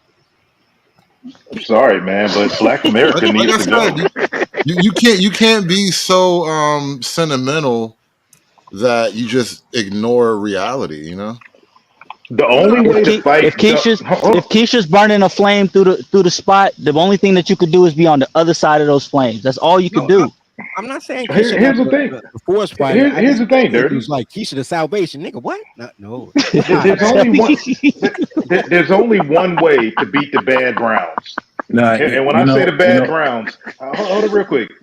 Excuse me. I mean the Venezuelans, the Somalians, all these motherfuckers that ain't down with American culture is for Americans to team up. I'm talking 3%ers, Proud Boy type level, militia type level. You're gonna have to come together. You know what? 1776 style. I just realized, Trey, there's a good chunk of Black America who ain't down with American culture. Huge. To be black is to be antithesis because of they're African Americans, bro. I was having a whole back and forth with them today. Like a lot of niggas is so black they hate America. Bro, because because they're or African. to be African American, you They're gotta be African, bro. They're not American. They're African, bro. No, they're not even the biggest African. problem. No. They're not even African. I would understand it if they were African because that's like a whole thing with its own history and culture. They're black. We bred these traders here. Well, when I say that, okay, Hood. So when I say that, I'm not being genuine. I'm just saying what they label themselves. Or Pan-African, yeah, right? Is African, Pan-African, whatever you want to say, Pan-African, right? Which is a black ideology. Yes, but they're anything but American. And I think True Hype is actually correct, right? Like Keisha is going to force the separation, right? Because it's already happening, right? The separation is already happening. This Kamala Harris election is forcing the separation. No, that's the problem. It's not. No, it is. It is though. I say it is, but I want to hear the other argument. Here's the problem. Okay, so hold on. Just let me finish, and then you can rebuttal. That was free zone, by the way. I got you, big bro. Yeah. Free zone, right? I said, I said free zone. My bad. I said that. No, you said True Hype. He in the chat. He going crazy. Like, nigga, that's not me. That's not me. My bad. Free zone. My bad, Don't put that on my name. Finish your point before we get lost. Go ahead, bro. All right, my bad. Keisha, yeah, back to Keisha. So I think that this whole Kamala Harris thing is finally making the separation, right? To say that it's not, it actually is, because everyone is starting to separate at this point. If you look at it, right, all the black men and the black women that are not going with Kamala Harris, you notice they're being told you ain't black, right? And the only people that's allowed at this point to be black. Hold on. The only people that's allowed to be black at this point is is the class you called out, right? Women, gays, and felons. Those are the people that at this point are only allowed to be black at this point. And so the separation is coming because all the black, all the so-called black men that thought they were in the club, guess what they're realizing? You can't be black if you don't go along with these people. And so the separation is being forced. Yeah, real quick. Let me set the table real quick. Let me set the table real quick because I've been saying this for a while. Ever since Joe Biden had that terrible debate performance and then they did the Kamala coup, I said this is going to blow up black politics. Dirty folks, you say otherwise. I don't want to hear your argument. Okay, here's the problem. He's saying that black. Okay, but man, I need a new port. Look, the definition of being a pick me when you black, right? Because everybody wants to be picked. Like you don't go to the park and not want to get picked to play ball. Everybody want to be picked, but to be picked is a bad thing when you're a black woman, right? Elaborate. So part of pick me culture is to be a woman who can't follow a man's instructions, but you talk just enough like a man to have other men send you cash apps and think you're a good woman. And you wash your coochie with chakra rocks and you wear braids, right? But you're not really on my team. You just want to talk bad about other black women. But you ain't got no man. That's why you would pick me. You'd been picked if you was eligible, right? I think that's the nigga definition of pick me, bro. No, I just said the nigga definition. I said he did just say I'm that. confused. He definitely my said bad. that.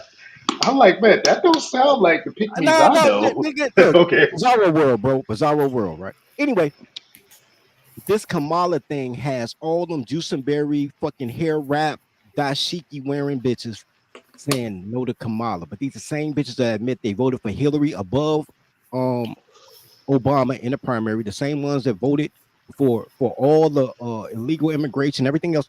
They still dumb bitches. They're not your people. This is the biggest grift ever. It's a bunch I of can black tell you men. why, Dirty. I can tell you why with that class. You're talking about the divester class. I love hanging out in their channels too. I just love it, being a fly on the Every wall. But black I'm gonna tell woman you, is a fucking divester, bro. I Every let me thought you'd tell you come why. around, Trey. I thought you'd Let me come tell you around. why. Let me tell you why. Let me tell you why. Because they're gravitating towards Brad, and they're Yep. realizing that, damn, in order to get with Brad, I got to either get down with this freaking MAGA shit or this No, conservative it's stuff. not had I nothing to do can't with hang on to Brad. Niggerville. Hey, It has nothing to do with Trey, Brad. it's even It has better. more They to do trying to with go for the Asians now too, because you no, Oh know how they yeah, even say. them. even them. Nah, Whether it's Jamal, fucking Chihuahua, whatever the fuck, or Brad. Every man is gravitating against what they were taught. Women survive off men's benevolence. Once the men say fuck you, they're broken, bro. You know what I'm saying? They really ain't shit. $7 dress wearing bitches talking about they need a man to step up. They really nothing without men. They're grifting. No woman is tribal, not even just black women. No woman is tribal. They're all fuck something else, right? But these bitches are scared. They're scared they losing their men. The only women really holding strong are the AKA bitches who live off taxpayer money because they teachers or CNAs or some shit. and they losing that power too because man, what's Kamala? All right. But You talking about monolith women? I'm talking I'm about not just even talking all. all women are monolith. They think they group think bitches. No, I'm That's why talking about the Part of the scratch. have to sisterhood. know me for her friend to be like, fuck Dirty, he cool. She like, okay, cool. You ain't gonna tell nobody. Nah, let's fuck everybody. Look, girls dumb. They fucking schools of fish, bro. I know this, bro, but there's a different class of scrag out there There is right no now. fucking different class. It's girls that's involved. It's a different class of men and women suck the right Hey, dick. But I don't mean to. that's I what don't I'm mean to saying, bro. I don't mean to interrupt, but Hood, are you going to play the your appearance on Q Butter's panel? I'm interested in to You see guys want to how go? that You went. want to go back to some of that because I wasn't really pressed, but I will bring that back up if y'all would like. Oh, Because what I haven't happened? seen any What of it. happened? Yes, no, I yes, played. Yeah, I I haven't Kevin seen played dropped the any of some it. link of in it. I Telegram. What the played. fuck? I played some of it as the intro to tonight's show, What are but we talking? because niggas be sensitive and I don't take shit personal, so I wasn't pressed to go like over it. But that being said, it was very interesting, and I think you niggas might find it interesting too. So I'm gonna go back and try Please to play pull it. it up some of Go the back videos. to it. Someone Hey, find Yeah, because next time though, I next had time. a lot of moments with this nigga Domo that was like, bro, you Domo. niggas just can't admit they was wrong, bro. I'm Look, not. Yeah. It's too His easy. name is Don't do it. It's Domo too in the easy. I Telegram Doesn't already rhyme channel. with know. hood. Don't. It's too easy. Trey, Don't do it. It's What too does it fucking rhyme easy. with? Trey, The I'm nigga What gonna name does say it is this real rhyme quick. with, Domo, hood? bro. Say I It's just want too to say two sentences easy. real quick. I saw Wait, Hood up let me there, right? bro. Let me finish these two sentences. And I'm gonna let y'all rock. I'm Go about to ahead, go go find ahead, a new nigga. point. Go ahead. Go ahead, 7-4. Go ahead. My point is, as black women grip to what black men are talking about, black men will consistently listen to black women thinking they're on his team, but they're not. Black women will eventually find a way to bring black men back into slavery. Look at these goofy ass Pan African. The black woman is God. That means I'm you don't saying know. you're the biggest liar on this platform. That just means you don't know. You the biggest liar on this platform. Nobody lies as much as you, man. Where does that come from? Listen, y'all talking about videos that is an anti-academic position. you as a black person, you're still considered an invader. And that's why, and so it baffles me that black people will sit here and talk about protecting your home, when white nationalists use that same rhetoric to describe you. Like If the white dude Myron. nationalists had Hold defended the on, hold border, on, hold on. Compton I'm would not still be done. a black town. I'm not done. Like Myron Gaines, the nigga from Fresh and Fit, was literally just on a panel, I think on Twitter or whatever, and they were talking about a coalition like pushing back against migrants and all that other type of shit. And then one of the white men that was on that panel with Myron Gaines from Fresh and Fit said that, okay, Myron, well, after we get them up out of there and we stop dealing with them, y'all got to leave too, right? We're saying that this is a white country, so that means that even when we get all the migrants out of here, y'all got to go back to Africa. All right, that's a good place to stop for a second. One, let me just build it up. One, like let's niggas- assume that's all true. That's what happened, because I didn't hear the Myron space. So let's assume that's literally what he said. That's his thinking, right? One white guy thinks that. I don't know if that'll be a broad problem that we would literally have to deal with as black people, but sometimes you got to fight for your spot. Is what it is. Well, that being Hood. said, I'm still Oh. willing to team up to kick the Latinos, immigrants out. Well, not just the Latinos, but all the illegals out. But go ahead. You got it. Here's the difference, man, with the white guys. Hold on. Hood, he here's the thing, right? When he said that, because I was watching when he said that, right? Myron is an immigrant. That's the part that blacks don't realize. Myron ain't no immigrant, bro. Myron's yes, American. He Myron was is. born. Them niggas Myron was are born in immigrants. Connecticut, bro. No. Myron's FBI though. Is he really an immigrant? Them niggas he was are born in immigrants, Connecticut. bro. No, Okay. Man, Myron y'all was born need in to go Connecticut. listen to them niggas. Go listen to them Myron was niggas. born in Them Connecticut, niggas are bro. anti-black as well. Them niggas are immigrants, bro. My nigga, Myron was born in Connecticut, bro. All right, bro. I'm not gonna go. Myron, into this with y'all niggas. Hold on. Myron being an immigrant isn't necessarily the Ain't point an of immigrant. that. We can't talk falsehoods here. My nigga was a fed. Hold on. I don't even want that.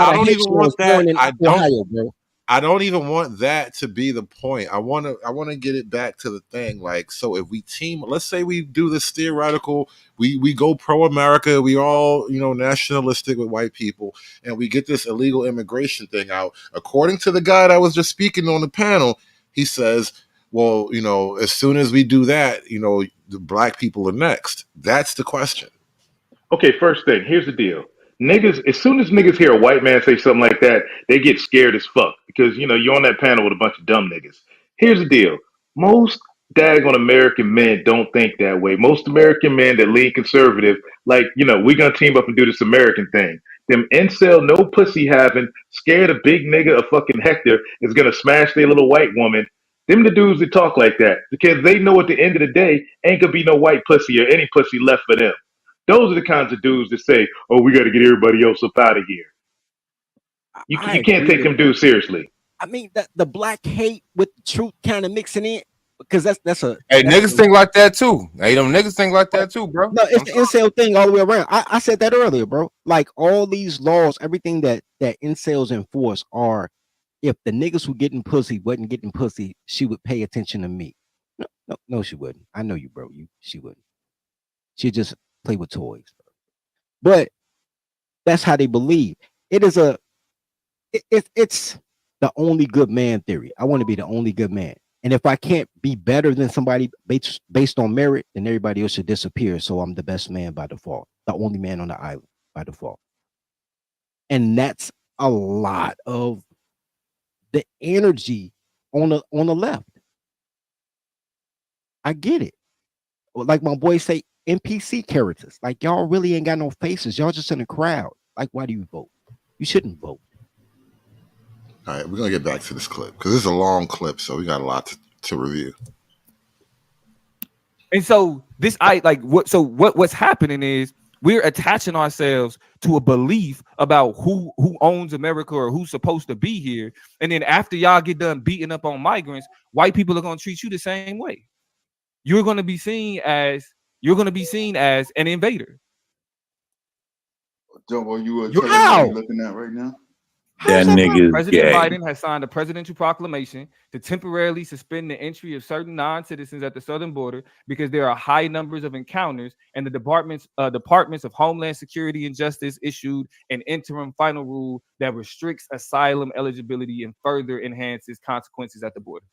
What's the date on this? This is Homeland June Security 5th, 2024. So that means the border has That been nigga closed. been robbing us for 3 years and he just now stopped. What the fuck, bro? June 5th? That was like 3 months ago. And that still can't be true because you just played a clip talking about our little bisexual mayor in Chicago talking about letting more in. So where they coming from? Yep. According to him, he says Biden has stopped the whole asylum thing. So like all these people could just come here. They had a script they knew to read where they could just claim asylum. And Biden said, well, we're just going to stop the asylum thing.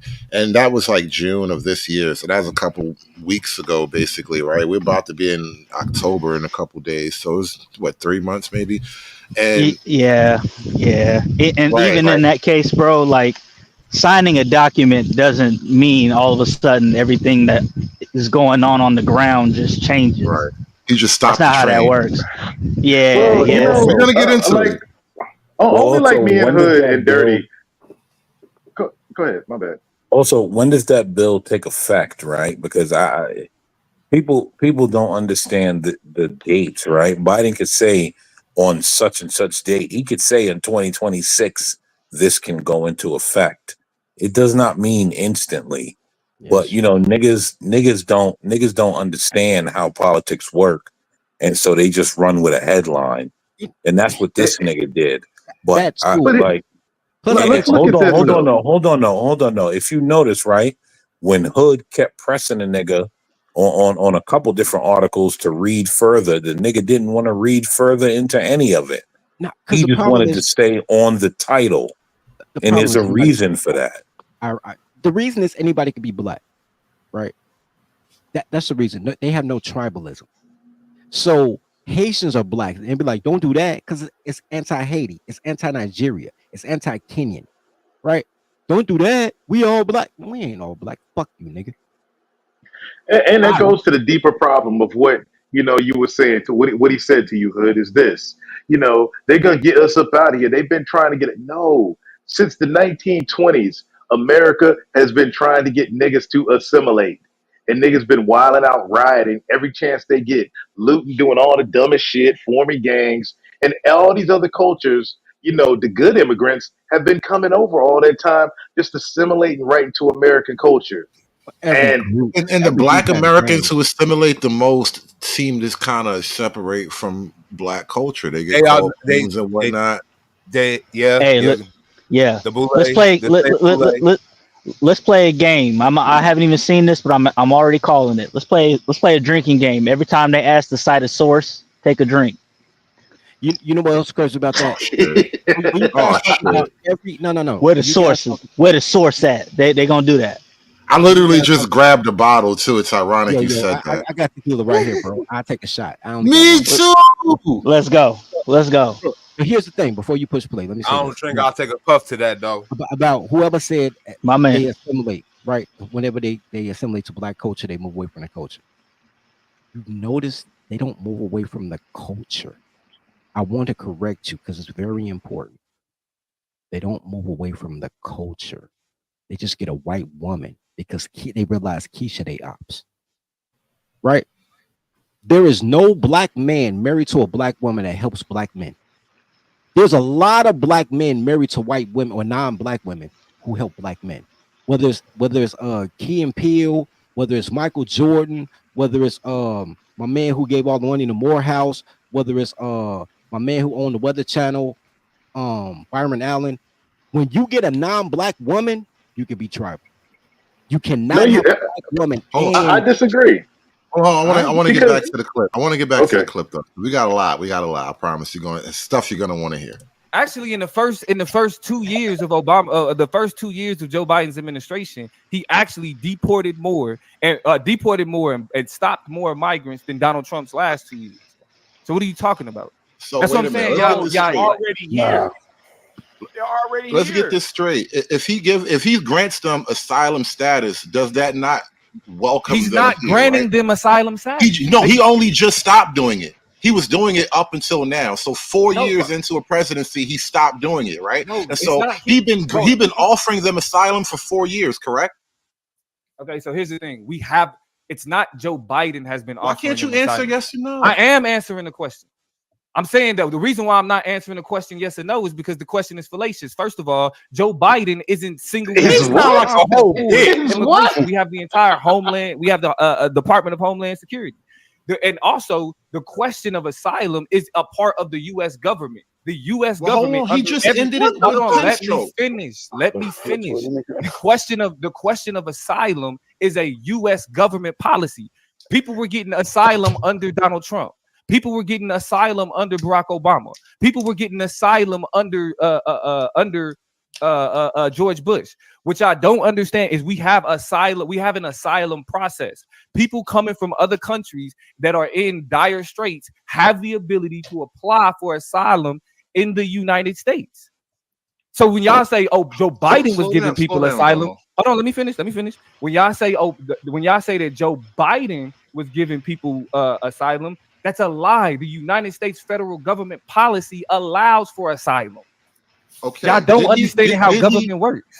Did he or did he not, by your own proof that you just offered and we just read and you explained it in your own tongue, did he or did he not end that with one stroke of a pen? No, he did not end asylum. What the fuck did he just? A presidential proclamation. No, what does that mean? Okay, hold on. Pull it back up. Pull it back up. Real quick. Pull it back up, please. So he couldn't have done this on day one. He couldn't have done it. What we supposed to drink? I missed it. Was that a drink thing? No. Bro, I would have ran when that nigga said fallacious. He's pulling his sources back up. He said my question was fallacious. I think salacious is a different word, right? But Bro, fallacious with an S. Yo, he sound like a S as in ho out foxtrot. there. Look, He bro, I'm sound trying like to the hold rest the of these tequila, girls. bro. Yeah, we gotta figure that out first. What the fuck does fallacious mean, bro? Nah, he's trying to. No, Oh shit, Dave, you still here? A little bit of a false. Salacious. No, he said Salacious. fuck. It means He said raunchy. It fallacious. means lusty. Oh, It means dirty. That is salacious with an S like Sierra Tango. That No. nigga used We're a talking about foxtrot. S like Oh, he foxtrot. said. He said salacious. Are you telling me he said my question was salacious? Oh shit, it was dirty. Oh my god. no, I haven't gotten past that. Like, Yo, here's the thing, though, right? I noticed. What are we drinking to, bro? Niggas is gay. Yo, here's the thing, though. I noticed this is what leftist dumb gay niggas do, right? They will talk about all immigration and pretend like, well, if your country let 30,000 immigrants in a year, what's the difference with 30 million? And that's basically what he's doing. He's pretending like, well, yeah, they let asylum seekers in, so it doesn't matter if it's 30,000 a year or if it's 30 million, because it's asylum seekers and immigration always goes on. That's essentially what he's doing. I've been listen. I've been dealing with that with a leftist for the past few months that I've been dealing with, and every time as soon as you mention the immigration thing, they go to, well, immigration's always been going on. Yes, but not to this magnitude. And normally they do not want to admit the magnitude in which it is happening at this moment. They just go to, well, immigration always goes on. You know why? You know why, right? Because they have to admit that they have made the wrong decision the first time by voting Joe Biden and Kamala Harris, and they cannot do it.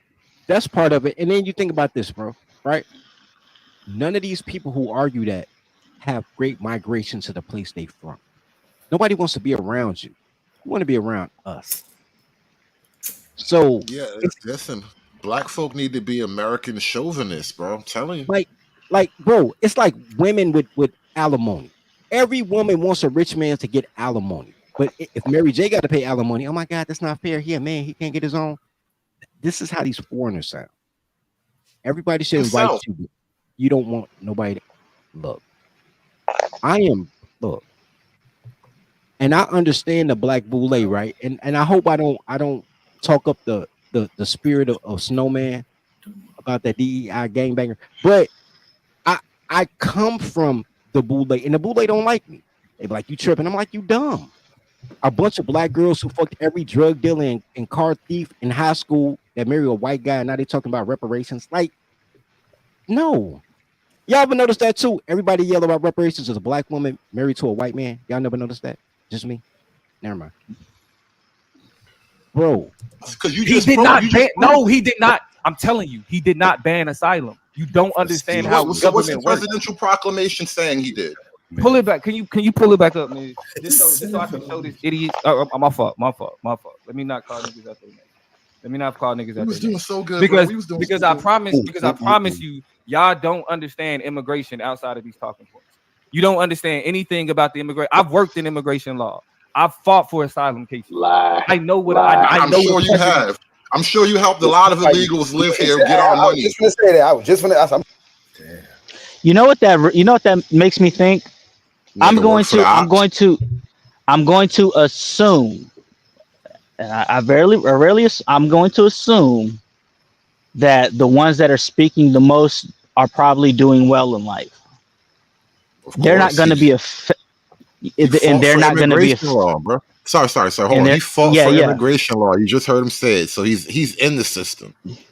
So people who are doing well aren't really going to be affected like that by all of this.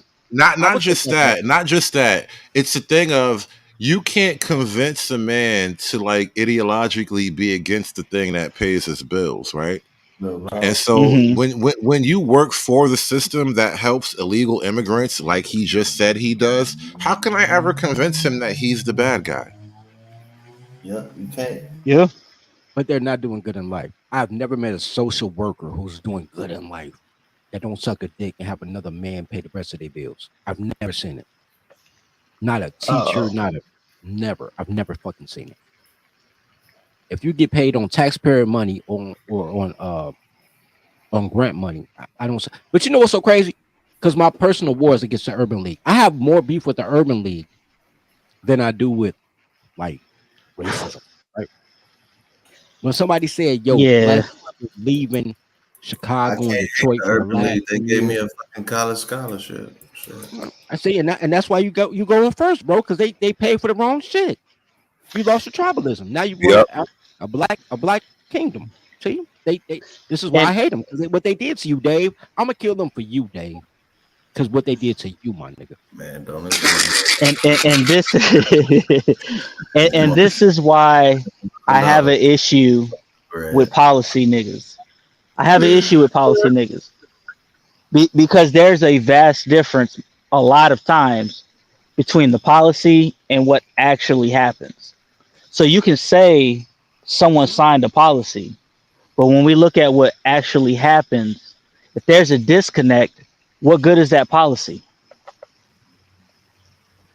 Yeah, but the road to hell is paved on good intentions, right? It is. So when 1997, right? I'm gonna say 97 or 95, but the year in the middle never existed. It never happened.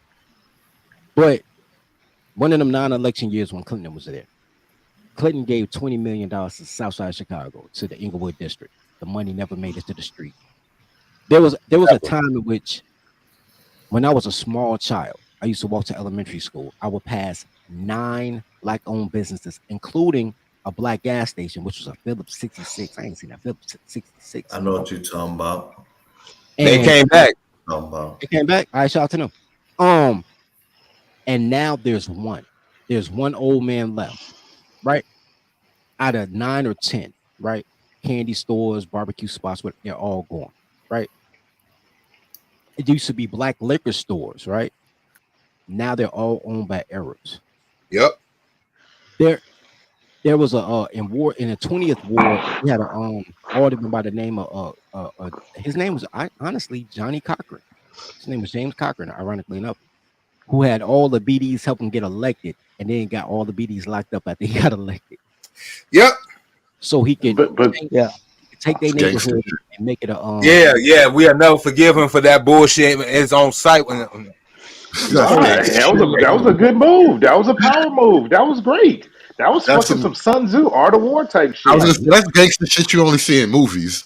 Right. Then he Yeah. stole $50 million from Bank of America, gave him a Whole Foods that closed 6 years later, and now he catching a Fed case, right? But anyway, so you're looking at every. I'm not lying. Look up. Yeah, I know you ain't. Go ahead. I know you ain't. I'm just like, How this is how what how niggas was it? get. How else was it supposed to go? You know what I mean? So go ahead. $200 million to the Urban League for the National Neighborhood Stabilization Act, so black people could buy homes in their community that they stole, and then block my number when I say give me my cut. And then now you have more Mexicans moving into the South Side, and somebody said the West Side of Chicago. What's happening on the South Side too? But More I'm Mexican. like this. If your credit is trash and you can't afford a house, It's you not can't about the daggone credit pay your being bills, you trash, don't need it. bro. It's not about Why the give credit money being to trash. people? That's how the subprime. That's how 2008 happened. It's not Giving about the houses and credit being mortgages, trash. These Let me let me Mexicans don't have no fucking credit, Trey. but let they me pay just their say this. bills. Hold on. Let me That's the say this. difference. Let me say this, and I want to reset and get back to the clip. As much as we can pick on Black America for not being, because I was thinking about this as you were talking, dirty folks. Black America seems to put more faith in politics than it does in the industriousness of Black America, right? Like if we could just work our way to wealth as opposed to waiting for our check from the government, we'd Fuck be around. better off, right? That damn And and I statement for months. and I think that's kind of what's, we're kind of hitting the problem right now. And when you look at what this guy is talking about, when we think about what was happening in Haiti, right? This is the other side of it, not Haiti. When you think about what's happening in Springfield, Ohio, with the Haitians, right? As much as Black America was behind the 8 ball and was fucking up, at the same time, the mayor, I think, of Springfield, he actually owns a lot of the property in that town, and so now he gets to benefit from basically inviting this foreign group to now compete with Black America, who was already kind of off the ball. And now it's only going to make it worse. You know what I'm saying? And then we got this guy here, Carlton Banks. You're absolutely right. Technically, he is a sellout because he says he's pro-Black, but he's been helping the immigrants. I'm sure you is. But I think I did here's the because thing while about you're talking about giving them money, Sound I'm committed. talking about one of my clients was raped by the motherfucking cartel. That's why they were seeking asylum. That's Another terrible. Send them all back, client. bro. Hold on. Another client that I worked that I worked with. Actually, his family was targeted by the cartels if he didn't join their gang. If he didn't That's be a terrible. part of Send the them all cartels. back. Actually, I'm all out of sympathy, no. bro. I'm all No, out of I don't sympathy. care. Your sympathy, my sympathy is But that's all what I'm you have saying. to trade on, though. No, seriously, wait. hold No, on, I Domo. My don't. Your sympathy sympathy is don't all mean you have nothing. to trade on. Bro, Right. you So have no influence. without this You sympathetic don't hustle, change what else do nothing. you offer? Without the You don't sympathetic change hustle, no, not nothing, you, bro. not you, Domo. It's not you, but without the sympathetic hustle, what's the draw of I get that. immigration? But here's the beauty of this whole thing. Niggas like you don't influence government at all. So the fact that your sympathy is gone when a government needs to be sympathetic, when Why isn't it governments need sympathetic to, for the people who live here? it is You giving sympathetic your for the people sympathy who to the live ops, here. bro. That's like your wife It fucking is. another man, bro. You can't love That everybody. is You a can only dumb love your analogy. people. You That is can't love everybody, bro. Stop inviting other people over here so you can share the love. Listen to the conversation. Listen to the Your conversation. people need your love. Stop inviting people over here so people can share. Bro, immigration is a natural part of every niggas are nation. retarded. No, it's Every not. last one. No, it's Every not. last one. It's Every not. last. Mr. O, you still Yeah. on here? Yeah, I'm still here. I'm So here. y'all 71st and Carson with the motherfucking shady ass BDs, right? Hey, watch him out, man. You know what I'm saying? Just because Hey, them man, niggas you had heard I swear probably I had distance to to you fight them niggas because decades you tried to ago, steal my fucking motherfucker. pager, bro. Y'all some shady ass niggas, dirty ass BDs that stole my pager. They didn't even Hey, steal none it. of us, hey, my crew get the money, man. We ain't none of us Hey, dirty, all man. right, You must be that's talking cool. about from the That's cool. 90s, bro. I don't Here's know my what you point, though. talking about, bro. Here's my point, though. Your whole area BD. That's where I'm going with. So when you was 12, 13 years old, they told you was going to be BD, right? Basically. All right, cool. Because Hold my on. area. I think we took a trip back to Chicago. No, because in my area, I'm 11, 12 years old. They said, man, you got two choices. You could be a Mickey Cobra or you could be GD. What you gonna be? Right? So to say that a person gets recruited or getting beat up, that's everywhere. You Go the see, fuck the back way where you you talking from. right now, I see why they wear your pockets. Probably took the shit out of your what's the name you Yo, talking to? what the fuck does this have to do with what we talking about? No, he was talking about, man, they want asylum because somebody said if he don't join the gang, then they gonna beat him up.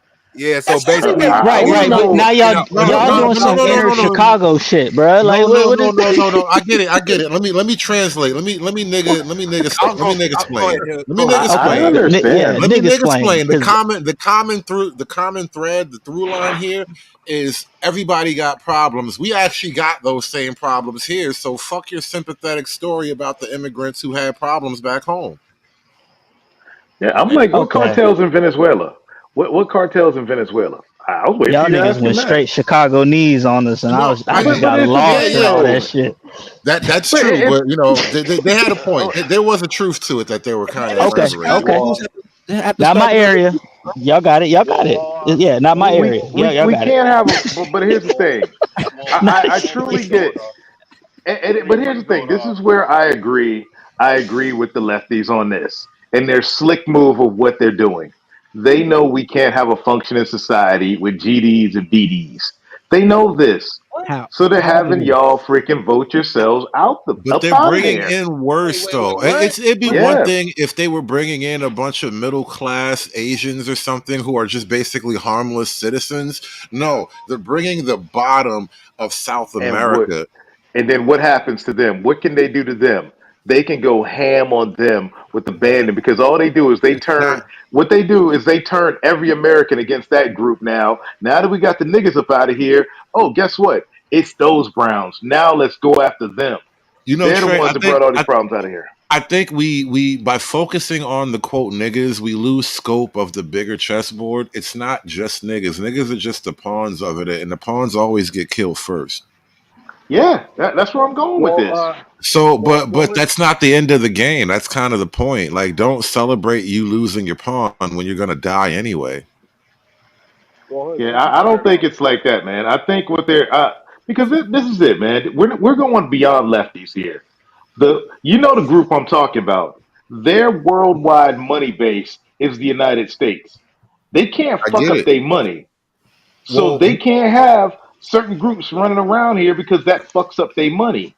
one, they don't love America, and money isn't everything. They have other plans to make more money, even if America's collapsed. So I don't buy that argument that you just laid out. I think honestly, they obviously intend to collapse America. Everything that's being done is to collapse America. They even have a name for the plan to collapse America. It's called the Cloward Piven Plan, where you Yeah, I know essentially that one. overload every American social network system that you can possibly overload. That's what we're Me and facing you did right a now. stream. Me and you did a stream on that. We But did. here's the So like follow me yeah. on this, my nigga. We've already covered this shit. And so all I'm I saying is like the idea that they don't want to collapse America, we've already worked out how they want to, and we don't necessarily understand the why, but there is a why. And on the but side, here's real my quick, here's my no. here real quick. Let me check Trey real Okay, go quick. ahead, go ahead. Trey, let me explain something to you. I don't care that you hate niggas. I really don't. I hate niggas too. But you would I not do too. disrespect I do GD. too. I I do kill too. for the logo. You would not but disrespect the logo. y'all are niggas though. No, that's No, not bro, we are the logo. different kind of You do not niggas, bro. Bro, disrespect. they don't die, they multiply. And I'm saying we gotta This harness that ain't energy. disrespecting the logo, bro. I'm telling you straight up what they plan is. And the reason I Nah, we ain't disagree got with the fuck Cloud and no, Plivin we plan is cannot have this. no GD slander. I would kill for the logo. I don't care about niggas. Fuck niggas and Keisha. How is it Bad slander warning logo. y'all what the plan is, what the daggone Talking about we small can have hats a got bunch of planned for GDs y'all? and BDs. Yes, you can. The same way that you had a bunch of fucking dumbass Jews, but you had a Lucky Luciano and a fucking whoever the The fuck was on Jews the ran them, bro. They were the daggone Muppets, bro. The Jews, excuse me, those people ran them. Waiting hood, because that them really ain't. people wasn't running yet. Them people was the fucking accountants when real men were doing real shit. No, They were selling bro. you The pussy, main nigga. They gangsters were were selling small you hats, pussy. bro. They were selling Let you me pussy. interject. Let me interject.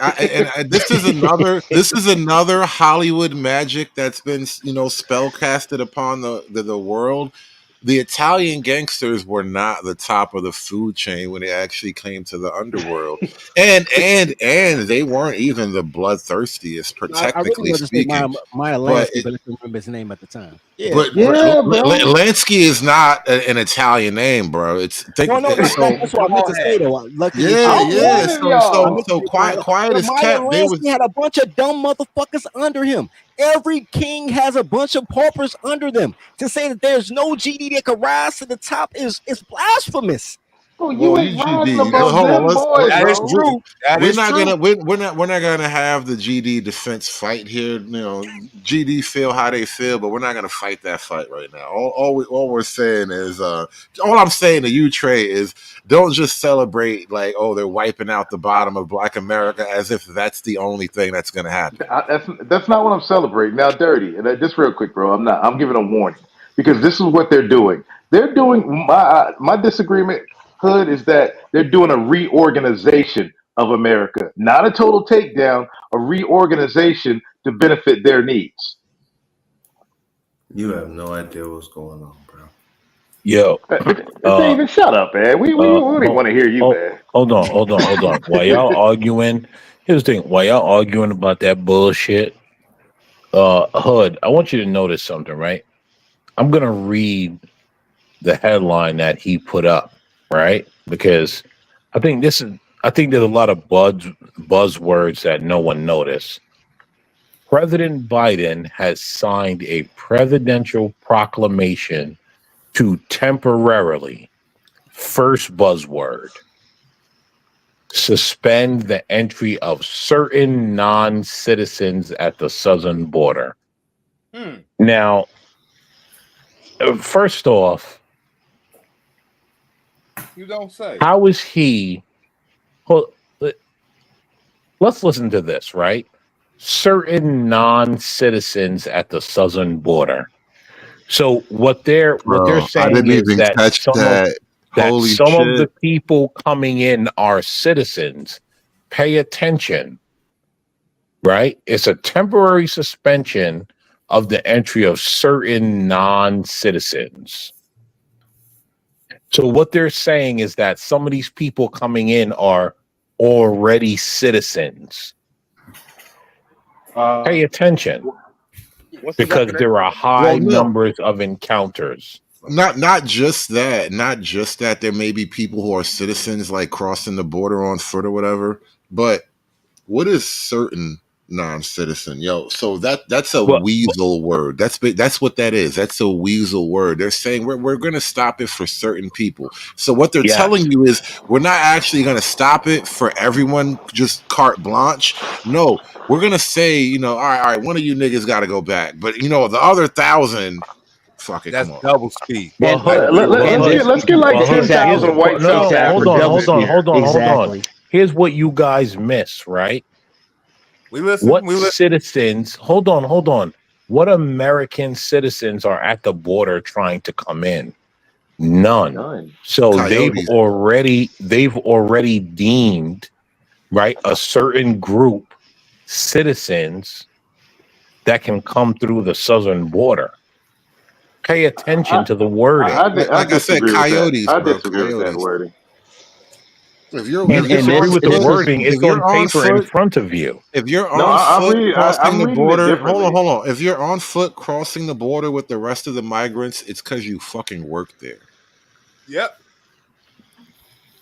and this is why I said, American man, these niggas, they want to be the experts of oppression and melanin and call that intellectual discourse. It's not, because they just proved right now these niggas are dumb, bro.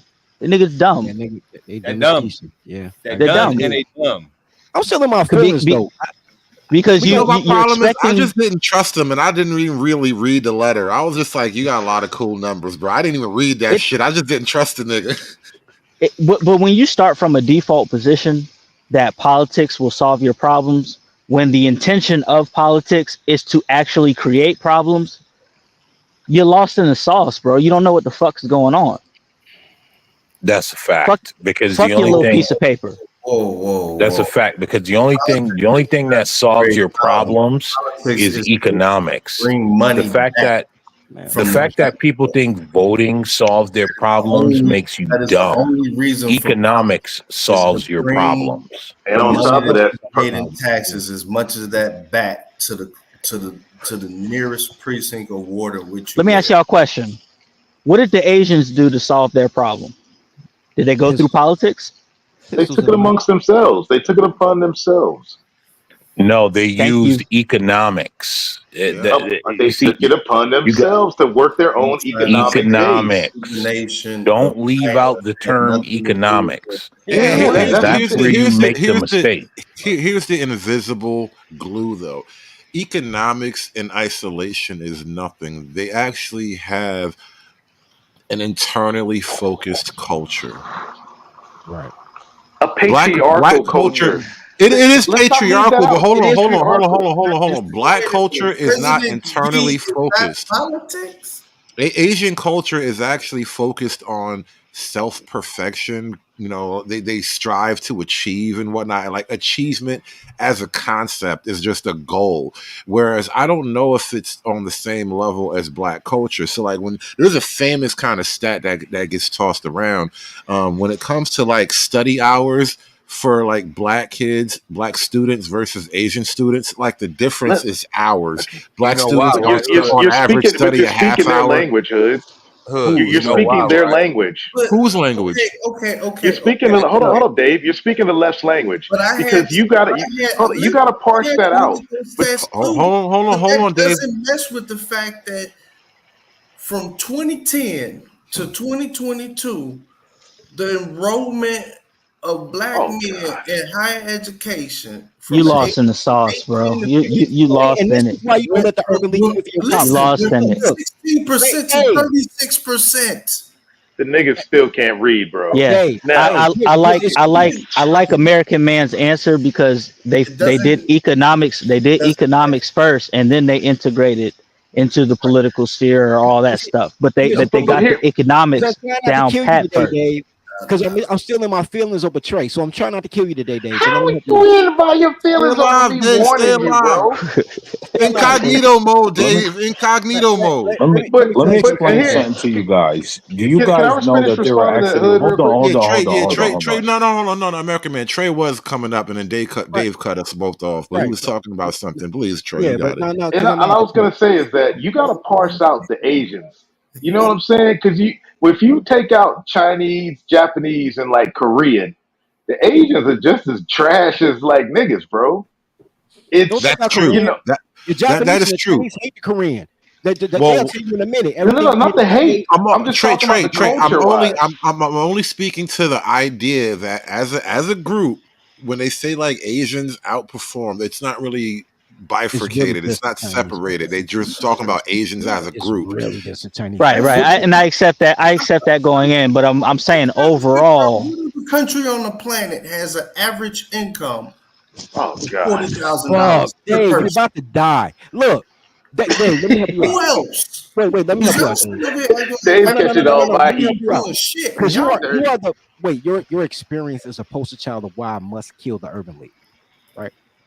So the Urban League is for women and felons, right? So you can come back from jail. They'll give you a T-shirt and tell you to march, or you can be a woman.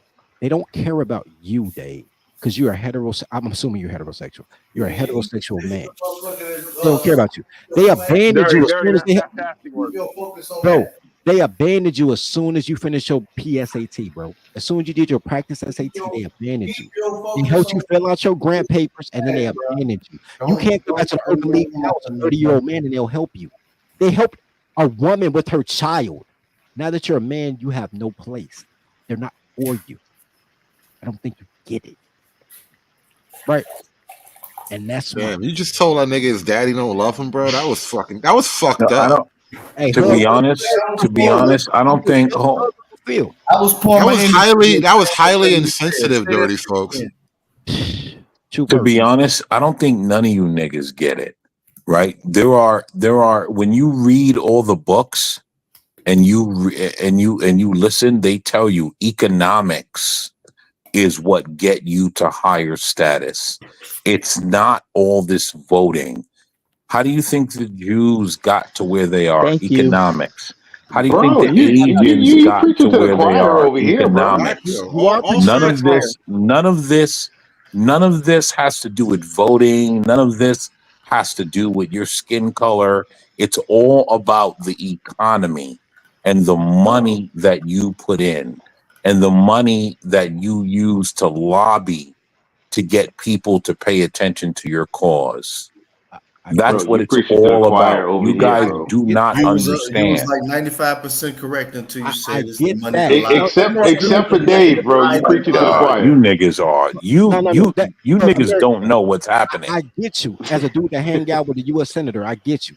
What I'm saying, sir, is in Chicago, because we just talking about the whole show about Chicago versus Venezuela.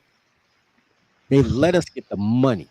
It's when we be like, you know what? We in a food desert. We gonna ante up our money, get a grocery store, and then we gonna buy Carol Mosley Braun and Paul Simon so we can have lobbyists. That's when the feds came in. That's why I never mentioned the year 1996. When I always be like the year that never happened, because the boomers and the crime bill came through and said, look, we don't care about the murder or the money, but y'all not gonna make moves. Who you think, Meyer Lansky? That was the problem. It was a joint effort from our parents to stop us because they the crack smokers. They ain't supposed to have shit. But the crack sellers, oh no, you can't do that. And what did the Smart Brothers do? We We had a married white war. We had a non-black. white war. We married non-black and got the fuck away from niggas. I mean Yeah. that's fair. That's fair. But even still, I think underneath the point, and we all agree with the argument of economics you're making, American man, right? But what I'm saying is, underneath that, Black America was not internally focused in the same sense that I compared it to like the Asian community. You know, whether it's the Chinese, Japanese, Koreans, whatever high functioning Asians we want to kind of focus on. Still, I think that is the argument. And then to even a slightly lesser degree, we're still not as internally focused as even the Latino community, because then when they come over here, they just beat us with just sheer numbers and population, and they get the cheat code because they can come over here from other countries nonstop. But still, No, even without that, I think there's Hood, still a problem. Yeah. Hood, That's you're still lefty wrong. language, bro. That's lefty The language. Latino. Hold on. You're wrong. The Latinos also focus on economics.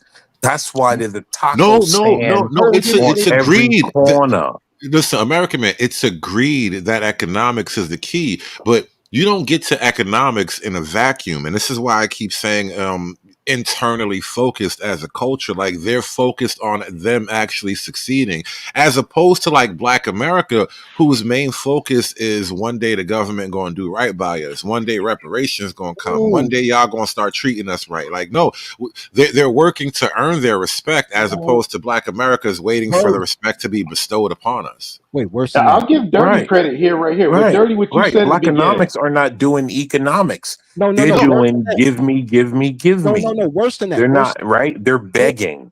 No, worse than Right? that. They're sitting down begging, and they're sitting down with thinking that voting, right? You notice who's the look, pay attention.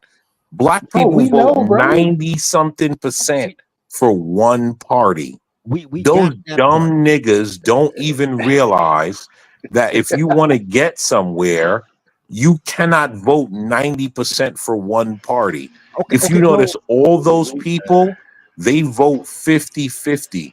There is a reason why. 26%. American man, I got to be Hey, the bad guy and drop they the must bad have. news Hey, for you, bro. American man, they must have dropped you early, bro. They must have dropped We you had these. early. Hold Oh, on, he we got had one. I these. give He you got one less than a sentence. minute. American We man had said these. y'all lost some bitches, and then they cut us off. They cut him We off. had these arguments with dumb niggas 4 years ago, bro. 80% of people shit, for across me, the board. 14 years ago. I get it. Look, here's the problem, and it just occurred to me just now as I'm listening to Dave talk about he went to school because of the gays and all that shit. Look, the problem is Black people join politics to use politics against their best and brightest. That's what it comes down to, right? That's why there's not 11 Black-owned stores on my walk to elementary school, and then multiply by the time my kids would walk to that same elementary school, right?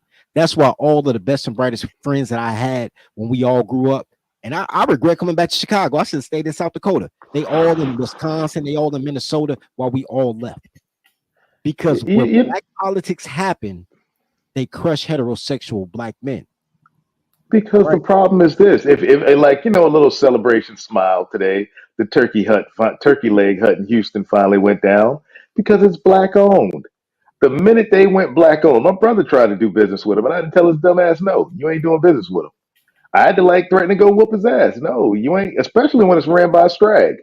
You ain't doing business with a black owned company. Right there. If it ain't American, if it ain't American owned, you fucked up already. You fucking up out the gate. If your business ain't American all right, owned. hold on. I want to take a hard break. Let's get back to the clip because we just took a long diversion. Immigration is not natural. People have fought wars. This country was built on immigration. What are you talking about? No, this country was built on dead Indians. And immigration. What are you talking about? White people are Europeans. That's war. That's what happens when large numbers of people move from one area to another. War and conquest. Okay. Yes, war and conquest. So we're going to be the new Indians, right? We're going to be the new Indians. Let's do it like this. Immigration is a modern process associated with the development of nations. Colonization is pre-modern. So what you call war was actually colonization. That's what took place. After America was established as a nation, there were other European groups that decided that they want to be a part of this nation. And so what the many different European people got on boats and migrated from where they were, and this is even in modern history, migrated from where they were to the United States. They developed immigrant communities. They developed what you call cultural enclaves, which are where migrants established themselves and brought a part of what it is that they did in their country to the United States. That's why you have little Ethiopias. That's why you have little Chinas. That's why you have little Tokyo. All of these cultural enclaves are a reflection and representation. You're using a microcosm. You're using a microcosm to describe world history, and that's just not how. No, I'm not. America's unique. No. I'm not. That shit is that. What you just described is unnatural in world history. That's why America is unique. For the most part, we don't have immigration like that. That's why the Japanese are Japanese. America had to be built. Watch this. America was not just here. Because I'm being polite. I'm allowing you to finish. And you're interrupting me with all this ahistorical bullshit. So we can either let each other rock out, you know what I'm saying, or we could be disrespectful. Because I listen, your opinion is your opinion. You feel me? But like me myself, I actually engage in actual research. So if you can show me in academia where immigration is a part of the development of nations. Especially you didn't talk about you have to take a shot because he just asked for the stat. Let's take a shot. The Germans have been German forever. Fucking Russians have been Russian forever.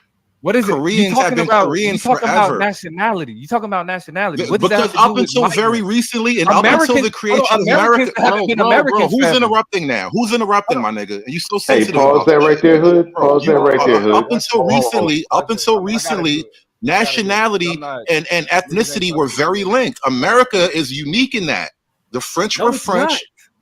The Spaniards were Spaniards. Nationality and ethnicity have been linked up until very recently. Your concept that you're trying to describe, you're only describing America's history. You're not describing how nations actually came to be. First of all.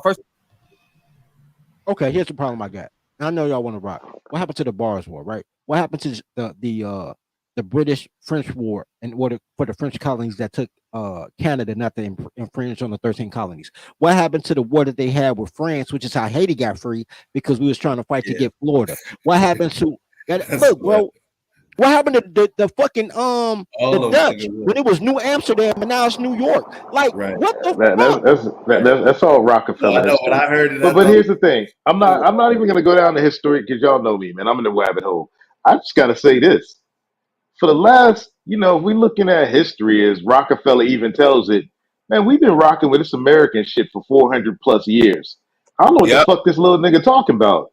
We fucking America. America's America. You come here, you fucking wear the flag. You want to rep a flag. You want to rep a color. Rep the America. 400 years. That's a long fucking time. I don't know what these fucking niggas is Hey, on. y'all remember in the motherfucking movie The Gangs in New York when them Irishmen start coming over to them damn shores, they had two options. They either had to go ahead and fight it out with the motherfucking people that was already here, or they go ahead, suit it and boot it and go fight in the damn Civil War. They ain't have no fucking free shakes, so why the fuck do they get one today? Right, and that has nothing to do with colonialism. Colonialism is war. Manifest Destiny is war. Cowboys are war. Colonialism and war are peanut butter and jelly. The bed is war. The Boston militia is war. Immigration, first wave immigration, bro, was after slavery ended because they didn't want to pay black people, so they brought in a bunch of Asians to work on the rail line and all that shit. You sounded woke now, bro. I'm not even being woke, bro. That sounds woke. Nah, they ain't like fuck these niggas. The reason that this is true story. The reason that the Asians have such a foothold in economics in America is because white people wouldn't buy from black stores, so all up the Mississippi River. What are you talking about, bro? How to sell to the Negro, 1954. You act That's like Negro mythology, bro. like slave. No, bro. That's That's slave plantations in no, bro. 1956. Bro, that's Negro. That's mythology, bro. This is more 70 years before that. Talking about building the railroad. That's mythology, man. That's mythology, We're still man. talking about like the slave years, actually. Like when the railroad started getting built, that's like just after slavery. Niggas was still, man. Remember, Dubla Clay was balling out there, man. You can't explain Ellison and Dubla Clay. Well, no. Hold on. All I'm saying, and I'm kind of siding with dirty folks on here. Like they wanted the Chinese over there for whatever reasons. They didn't want to bring the blacks out west for whatever reason. Proximity. So you saying they were already Asians China over there? Yeah. China closer than Alabama. Yeah, where you think the Chinos came from? The Mexicans they call Chinos. Where you think they came from? They didn't want to break the balance between free and slave states, from what it sounds like. Oh my God, man. Y'all believe in this mythology. Niggas was balling out. Niggas was making the money. Niggas was balling out. No, that was the argument about slavery. It's about the Civil War itself. Like you don't want to expand slavery to all the other states because then it'll be basically a slave country. That's mythology. It was about states' rights. It was not about no damn slavery. It was about states' rights. And it was about money. There's a lot of money, bro. At the end of the day, on the first fucking page of the Declaration of Succession, he says, "Make no fucking mistake. This shit is about slavery." Like, no, it doesn't, nigga. Stop believing the mythology. You keep saying, "Be American." Mythology. You sound leftist. No, Trey.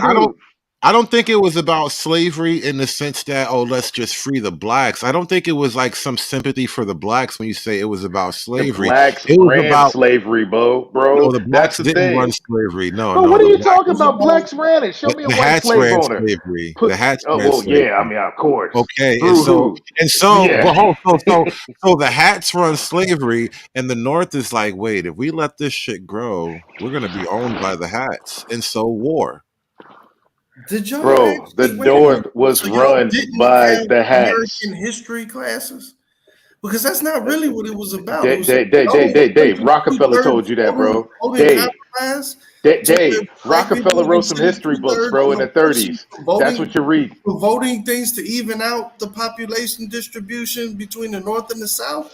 Y'all do not know anything about the 2/3 compromise.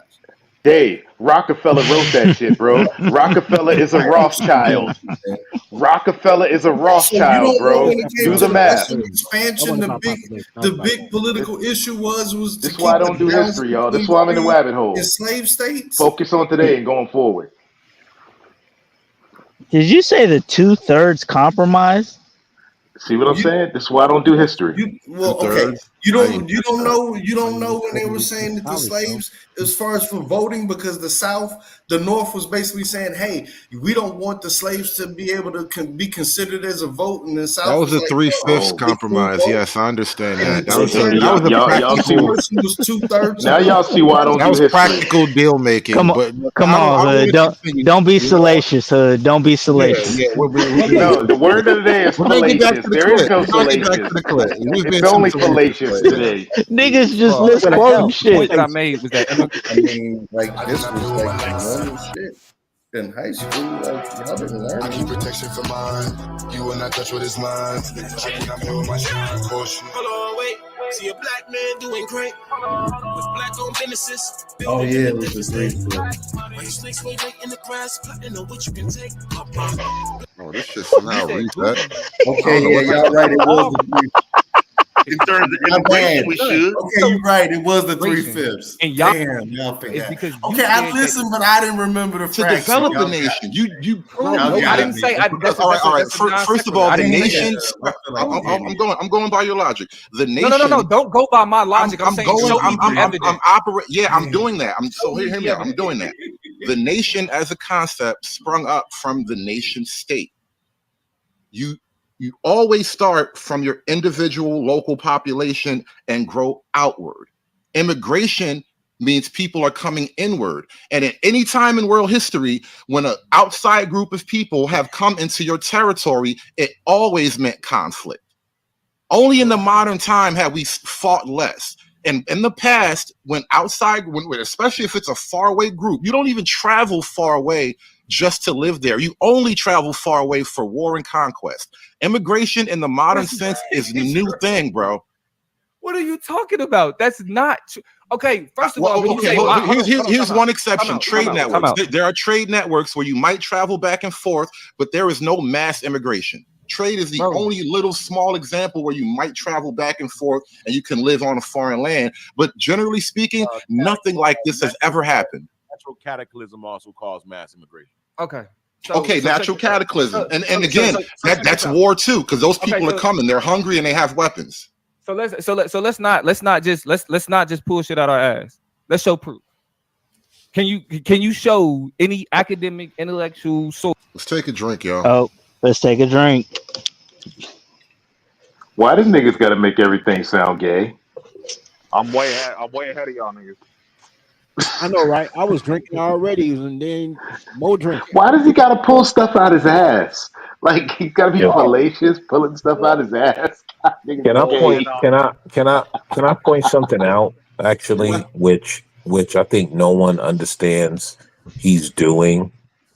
He's actually trying to give you the narrative that the blacks are a part of immigration. If you're paying attention, he's basically trying to do away with the slave thing slowly and tell you that the blacks are a part of immigration. I don't think you guys catch that, and you guys probably think that I'm crazy, but Thank you, sir. That's actually crazy, bro. Well, that's actually part of his narrative. When he called black people invaders, he did just that. Yes, like it's part of their justification for reparations, man. We've been dealing with these idiots for like years, man. Two different arguments. It's crazy that you guys don't even reparations. wow. Foreigners don't want reparations. Foreigners want to be seen as black so they get all the other social services that come with being black. They want the social privilege. Yes, correct. I agree with that. But what I'm talking about is what he's doing is he's trying to equate black Americans with immigration. Yeah, we know, bro. It's a nigga tactic. Niggas don't want to be American, bro. But he not American. What the fuck talking about?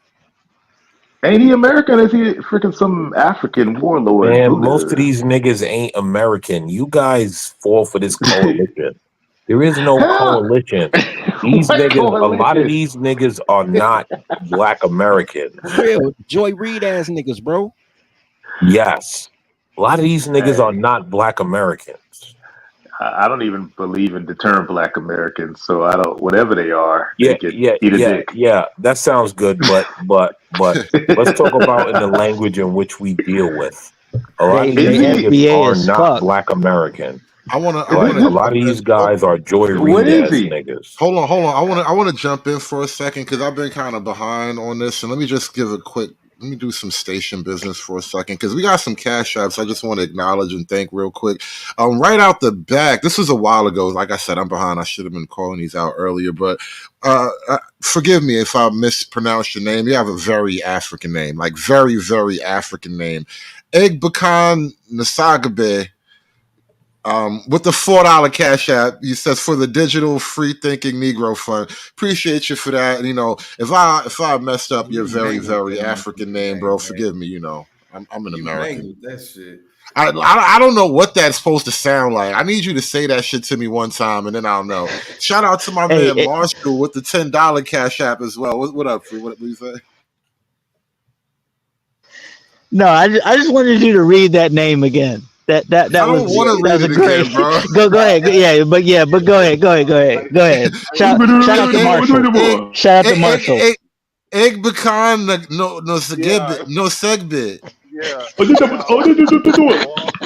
Right. I feel like I'm being insulting when I try to read the man's name, and I'm mad you made me do that. And then he said for the $4 cash. You struggle. All right. My bad. Hey, shout out to Marshall. Shout out to Marshall, man. Marshall for the 10, man. We appreciate you, bro. Thank you, Marshall, bro. Appreciate that. Yo, my man, Clay Bisbee. He says, good cigar, drink, and good panna with the $5 cash app. Thank you so much for that. And then Mr. O with the info with the $3 cash app. He says, play Black Woman is God and hoes mad. That's what we gonna do to wrap up all the cash app donations. I thank y'all all for watching. I thank you for listening. And I thank you for supporting the show, man. A lot of people seem to not understand me. Science proves that the Black woman is God. We're not just saying that. And the Black and Latino woman, they manifested themselves out of dark matter energy. All right. I believe the Black woman is God. Black woman, God. I don't believe God, no man. I believe God, a black woman. The Black woman is God. But my number one subject matter is the Black woman is God. That's first and foremost. Black woman is God. The Black woman is still God. You're God, Black woman. The Black woman is God. She is the creator. She is the sustainer. She is the provider. She is the first teacher of the children. She is everything to the Black race. But don't get it wrong. I am still a white man's whore. Hoes mad. Hoes mad. Hoes mad. Hoes mad. Hoes mad. Hoes mad. This is about targeting women of color in the United States of America. Don't tell me because I didn't get a single apology. Time has expired. My life was threatened. Thank you. Hoes mad. Hoes mad. Hoes mad. Hoes mad. Hoes mad. Hoes mad. Hoes mad. There's always been. Well, just all of South America is Mexico is in North America, though. Mexico is in North America. There's a land bridge connecting two continents, but it's still intercontinental travel. Bro, it's like some Mexico- Cortez level but shit. But check this out, hood conservative. We don't need to talk about intercontinental travel because we're talking about migrants from Mexico. What the fuck is he talking about? That is another country that is a If part there were of our only continent. Mexicans, it wouldn't be such a big deal. We got Chinese, we got Haitians, we got every ethnicity of the world. We got God knows how many Arabs. But when you're complaining about migration, you're talking about Latin migrants from the southern border. You're not talking about Asians. Mostly, yeah. But it's, was that a little racist against Arabs, Dave? That was totally racist. Well, I mean, that is the that's wild because that's the largest group. Define Like, racist at this point. I don't know how. I don't know, bro. Did he That's say the Mexico largest group wasn't of a people part of North migrating. America? Did he say Mexico wasn't a part of North America? No, he says it is. That's the Oh, argument. Yeah, he said it's part of That was the Central argument. America, or he said it's part of No, North America. this. Yeah, North America. Okay. Yeah. Okay, cool. I was like, man, I know this nigga ain't that dumb. I mean, he is. Yeah, but Well, It's just the disconnect, bro. Like, okay, when you're invading when you're invading a space, immigration doesn't really matter that much. But once the space is established, immigration matters a lot. Once the space, you occupy a space, you've taken it over, you plant your flag. This is my country. We run this shit now. Immigration Yeah. becomes it matters at that point. Because every nation that's been formed, you know, the French were different tribes, the Normans, the other Germanic tribes came together. You know, different tribes in Japan even came together to form that homogenous society, just like over here. But for some damn reason, well, I know, never mind. Manny Johnson wrote in that small book, Color Communism and Common Sense, with how they'll use the nigga to fuck it up here. I digress. Yeah, like once the flag is planted and this is officially America, immigration matters. Who comes into the country actually matters. And there was a time where you would look at it with a fine tooth comb. Hey, we're gonna dig into all your shit. And okay, cool. You should be able to come in. You know what's That's not interesting the same too? as what they're talking about in the current state when America's already established. There's already been a whole bunch of stuff going on. We're an established nation. So yes, immigration does matter a lot. At that same time, while they were being selective about bringing in new people, mostly Europeans, they were like, you know, trying to figure out which Europeans are white enough to be in America, basically. That they never really entertained the argument of like mass deporting Black America at that time. It was Black America who came up with the argument of leaving. That's how Liberia happened. You know, Garvey and them, they were like, we should go back to Africa. But The white Jamaican. America, right, the foreigner. White America never really was like, you know what, after slavery, we gonna put y'all niggas on these boats and, you know, good luck, right? They really never tried that move. And then I'm just bringing that up because I was thinking about earlier when they was like, well, after black and white people team up to get rid of the immigrants, they're gonna try to get rid of y'all. It was like even when they were trying to do immigration with a fine tooth comb, there was never discussion of you niggas don't belong here. It was really like, you know, you niggas need to get your shit together because we don't fuck with y'all Man, like that. But they never tried to what get did rid of niggas. man? What did Trump and Glenn Beck? Well, what got Glenn Beck canceled? Only thing got Glenn Beck canceled was he told niggas y'all was already here. That's why Glenn Beck didn't get canceled for racism or anything else. Glenn Beck opened his mouth and told niggas y'all was already here. Trump even said it in 2020. Yeah, y'all motherfuckers did build this place. Y'all was already here. But Here- niggas too stupid to listen. I ain't too stupid to listen, bro. Look, here's the thing, bro. They let foreigners who you call quote unquote black, a bunch of Jamaicans and Haitians and shit, and women talk for black. They very rarely, if ever, let American men like they almost canceled Cameron because Cam was talking about some. I don't give a fuck about Africans. Like, they don't even talk to us when we over here, nigga. I ain't black. I'm something different. And that shit got clipped and everybody got mad. But it's true. Like, nobody cancels you quicker than a communist black bitch and a foreigner. All your voices. That's why I talk about the Joy Reid effect. Like, a bunch of bitches who just got here talking about Willie Lynch and Jim Crow and slavery and shit. You weren't fucking here. Right, trying to sell me my history. I blame Public Enemy, that song Fight the Power. That's Public, what I I blame it mean, you on. know, we all know now that most of rap was a CIA op. Yeah. You You know, know why? Remember, Do the Right Thing. Not Do the Right Thing. What is the other movie about? Freaking the about the Divine Nine. It's good. The Spike Lee made. Remember your boy Oh, you talking about Giancarlo Cool Day? Esposito? You Cool talking Day. about Yeah. Cool Yeah, Day? Y'all to a realize that same fucking fucking Dutch CIA Denmark operation was nigga. ran from Yo, us. He different said straight world. up. No, a different world, and that No. fucking Hold up, real quick. In that movie, Giancarlo Esposito, another tether nigga, told straight up to Lawrence Fishburne, "Nigga, you from Detroit? You American? You ain't on no African shit." Then next year, '89 came along. All of a sudden, Public Enemy with that fight the power shit, and everybody want to wear them African medallions and shit. Everybody want to be African. X Clan came out. All that fucking nonsense. To the east, my brother. Poor righteous teachers, self-destruction. You headed for self-destruction, all that I other agree with bullshit. there was a 5% of movement. Even Rakim, there was a 5% of movement. Hey, Rakim cold though. I mean, it still don't change the fact it was a 5% of. I like Cool G rap. These Chicago niggas, man. We ain't having a rap debate. We're talking about the climate of I know, focus, 1985 my to nigga. 1988. It was a lot of 5% thing going on. I got that. The whole do the right thing. I mean, School Days, which is a great example, because I use that as an example of your girl to fuck anybody, right? Because the same tether told him to fuck little Sweet Pea or whatever the fuck Spike Lee name was, and she bust him down because girls fuck the logo. That's what I got from the movie. Girls fuck the logo. Y'all want the color. Y'all want the crayon, but girls fuck the logo. The logo only matters. That's why I ride for GD, but I don't care what y'all say about blacks. The logo. Yeah, I don't know. Somebody tell me who Martin Luther King parents are. Anyway, go ahead, Hood. No, commies. You look at Michael, the boy, right? Michael King. Look, Boule, Michael King. Yeah, Michael something else. I don't even think he was King. Yeah, and what's their nationality? That's what I want to know. They were commies.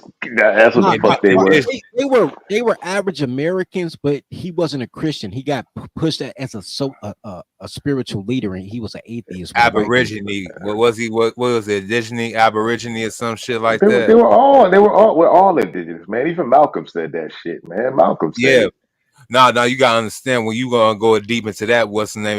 There's people like us and there's people not like us. But you know what I'm saying? And the people that's not like us, they know who they are. They've been around here for a long time. They got a lot of connections, and a lot of them did have us in slavery too. They was our slave masters. They was want us to know. Look, for the last time, my peoples was not slaves. All right, cool. Fuck that. I will never identify with no fucking slave shit. Never. I recommend to any brother up here before I dip. Do not fucking say your ancestors were fucking slaves. That's fucking loser talk. Yeah, don't let your story start with oppression. That's crazy, bro. That's the weird part. But here's the thing. So every movement. After me for talking about the Negro Empire. Man, fuck your Negro. Dave, we want to go ahead and throw you in a fucking river, man. You end up being Kenny again. I concrete shoes ready. They're gonna send the block and send it to the bottom of the Hudson. That's what I said. Concrete shoes ready. Damn, Dave. Look, you in podcast, y'all gonna get us killed, bro. No, dirty folks. I actually like Dave, but I think we're gonna have to kill him again tonight. Like they gonna get us killed, and that's why I can't. That's why I got to kill him, bro. He cool, but he got to die. Right? Dave gonna survive. He in incognito mode right now. He gonna survive. Well, they don't know look, here's the thing. You had the tiny hats behind every movement from what was that fat fuck trader? Fucking Jamaican bitch. With the black starships. Anyway, him. Man, why you gotta keep leaning that Jamaican shit, man? You always talk about going to Africa, but the nigga died in England. Never saw the place. Why you gotta keep it? I don't like the way you saying Jamaican there, man. You talking about the way I'm saying GD. Why you gotta say Jamaican so dirty, man? Jamaica kind of dirty. But anyway, I'm just saying though, bro. You got WB the boy. WB the boy whole team was tiny. The boy. His name even French. Look. The nigga whole team. Matter of fact, the NAACP didn't have a black president Melville Hershkovitz 2018. From the time they were created to 2018, they're supposed to be the Coalition for Colored People. Never had a colored president. Always a small hat male. And the one they got now is an old. He looked like Uncle Phil. He an old gay fat dude with a white mom. A fake black bitch had got into the presidency before a black man did, and it's supposed to be called the NAACP. I would say Rachel Dolezal did more for black people than any strag. I'm not even gonna guys, before we get too far off, right? Cam Newton. Hold on. American man, jump in there. American, jump in here because we about to hit the 3-hour mark and wind it down. Yeah. Before we get too far off, right? I want to implore y'all to go look up your Black Caucus in 2024. Go ahead, Hud. You can start the video. Yeah, and I'm gonna say this, and this is the problem with that money being power thing, right? Money is a tool to be used for goods and services. Money is in power, right? Pistols is power, influence is power, money is just money, right? The problem with colors I can just not trust you. No, right. I mean, The problem with colors is you don't when have you to trust. here's the thing. Once you believe that money is power, then you seek the money. And the money comes from people who ain't like you, and you take the money and now you think you're somebody. Right. And that's what's been happening to quote unquote colors for a long time. You had a bunch of tiny hats giving you money, and then now they're your daddy. I ain't really a big fan of my real dad. I love my dad, but First they was your slave master. Then they give you money. Then they go ahead and tell you work on the same fucking place that they had you in slavery and call it sharecropping. Right. All right, let's get back to the clip. I want to get back on the clip. Hold on. Wait.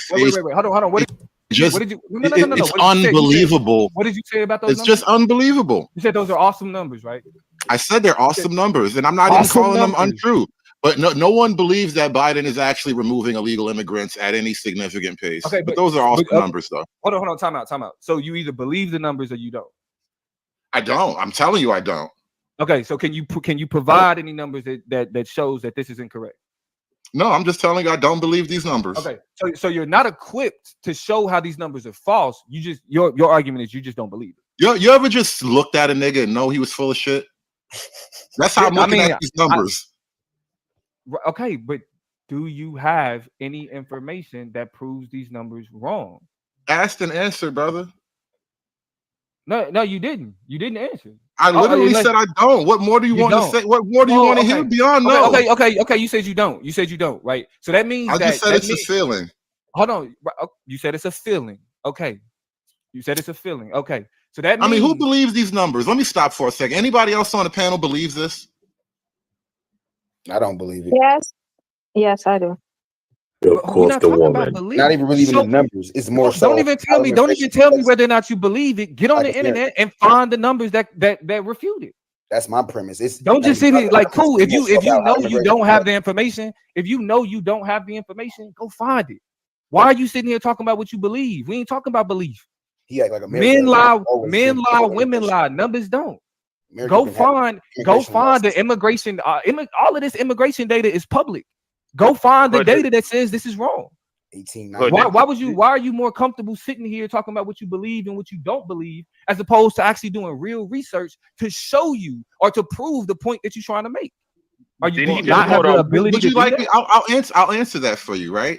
Well, because up until we got a good look at President Biden, everybody said he was totally competent and functional, and then everybody said, "Oh well, no, this guy's got to go." So clearly, they're willing to lie about major things. Okay, so prove that they're lying about these numbers. I don't have to. I can just not trust you. No, this ain't you don't have to trust me, nigga. I don't know you. I know, but that's the problem, right? Hold on, Domo. Hear it out. Hear it out for a second. It's not you, Domo. This is the problem that your side of politics is having. It's getting harder and harder to trust you guys. Okay, and the problem that your side of politics is having is that all you do is operate off belief, and you don't present any information that proves what you're saying is true. Okay. If all you got is belief, then you need to sit in the back with the Christians and the Hebrews. Open your eyes and believe what you see. Just believe what you see, bro. No, and didn't they say they can't help us? We don't have to. Man, why you gotta bring us Hebrews into this, man? Oh man, come on, man. Don't a ho out here. He was doing a lot of shaming language, but I am unshameable, so I just kept plowing right through it like it wasn't even nothing. Yeah, so he's compromised, so he getting paid to go ahead and bring the immigrants in, shame black men like Michael Eric Dyson. You know what I'm saying? It is what it is, and this Nick. Every time you try to go ahead and prove a point, he want to go ahead and move the goalposts or something, and he want to go ahead and bring the stats out. But if you bring the stats out, you be talking about, no, man, that's racist. You don't know what you're talking about, man. What kind of niggas is these, man? News, right? It's not about stats anyway. That's why I wasn't trying to bring up nothing. I was just going to waste time trying to bring up my stats. Like when I come in, I'm going to tell you what type of niggas they are. I don't even care. Look, they slave niggas. Look, my whole thing is, I understand. Look, I listen for three things when people talk. The first thing I listen for is, will you kill me over a bitch? Right? And you can tell by their demeanor, right? Like David killed me over a bitch. That's why you got to go, right? The second thing that I listen for is, are you trying to logic me out some shit, or are you gonna grab a pistol? Because you can be smart as shit, but I get the shooter from old block, nigga. I don't care how fucking smart you are. Might makes right. We back in Chicago. Well, you know, I got to go where my shooters at. I don't know where your shooters at. Bronx, I don't know shit. But the third thing I listen for is, are you being paid or are you putting your money up? Because if you're being paid, then you're a paid spokesman. Unless you're willing to risk it all, then you ain't talking about nothing. Well, in Hood, like I'm telling you to bring up stats. Like it would have been really pointless for you to do that because they would have just said that's the white man's stats and all this kind of shit, right? Yes, that's absolutely correct. That's what they would have done. Even as they bring up the white man stats, you're right. Though. Yes, yes, correct. Because that's what they do, right? Look. They like the stats of black women are the most educated, but when you bring up all the other stats, all of a sudden those are the white man stats and they don't work. You know what's so crazy about that? They're you know what's so crazy about black women being the most educated? Not to cut you off, I'm gonna let you rock. Is that they're not. There's more black men in secondary and upper education than black women. Listen, I speak with black women. When we listen to black women, we know they're not the most educated, and their children can't read. And they teachers and their children. There's no way you're the most educated, and your children are the most undereducated. Right? Those what does that even say? Don't go together. Spelling cat with a K. It seems like an impossibility, right? Yeah, there's no way that works together. Let's get back to the clip a little bit. I want to see what's going on because we're gonna wind down. I want to let this play one last time, and we're gonna rock out and we're gonna wind the show down. Go ahead. We can know. Pull up the data. People to believe in numbers, and I'm like, just look around. Take Pull a up walk. the data. Drive your car around your city. Take a walk. Now we just look around. Drive your car around your city and tell me if it looks like he's chasing them out. Anyway, you talking about belief. And this is what I was telling Lance to do. This is what I tell all y'all niggas to do. Because if you're not actually getting up here showing the research and the data, then you spread the misinformation.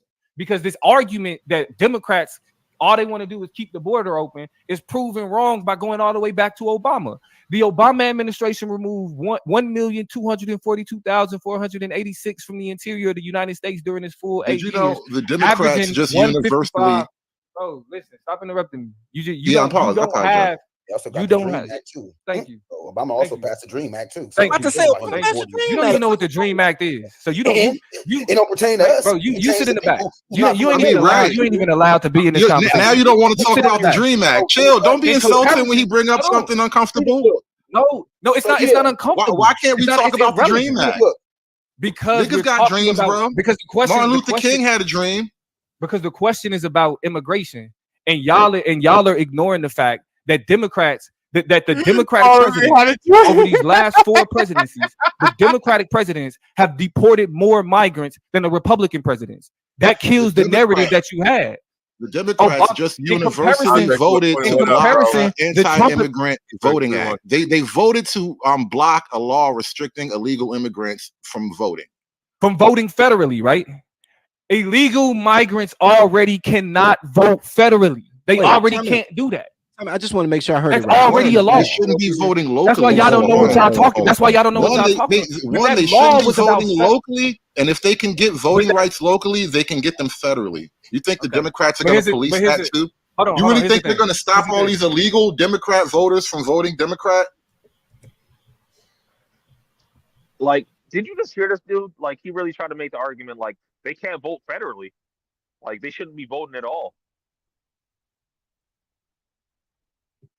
Well, also, I want to point something out, right? Hood kept saying Biden, and this nigga kept saying Obama. Notice this nigga did not want to address Biden. He kept going back to Obama. Because they get confused. They are actually admitting it's Obama that's running the whole show. It's just that they getting malfunction. No. It's because they don't want to talk about the open borders under Biden, and so they have to go back to Obama and his deportation policies because that's all they have. Because if they're forced to talk about Biden, then they have to admit the truth, and they do not want to do that. So they have to go back to Obama. Hey, American man, what if I told you I made more money under Democrats in the last 16 years under a Republican? What if I told you that was true? It's true. I would say it depends on what business you were in. No, it don't depend on nothing. If I add 12 years of income by 4 years of income in aggregate, yeah, I have. Like, well, yeah, that's true. You deported more migrants in 12 years than a person that was there 4 years, and really the third year, really 3, because the fourth it was we was on lockdown. So make it make sense. Make it make sense. Yeah, I get it. I get it. What's good every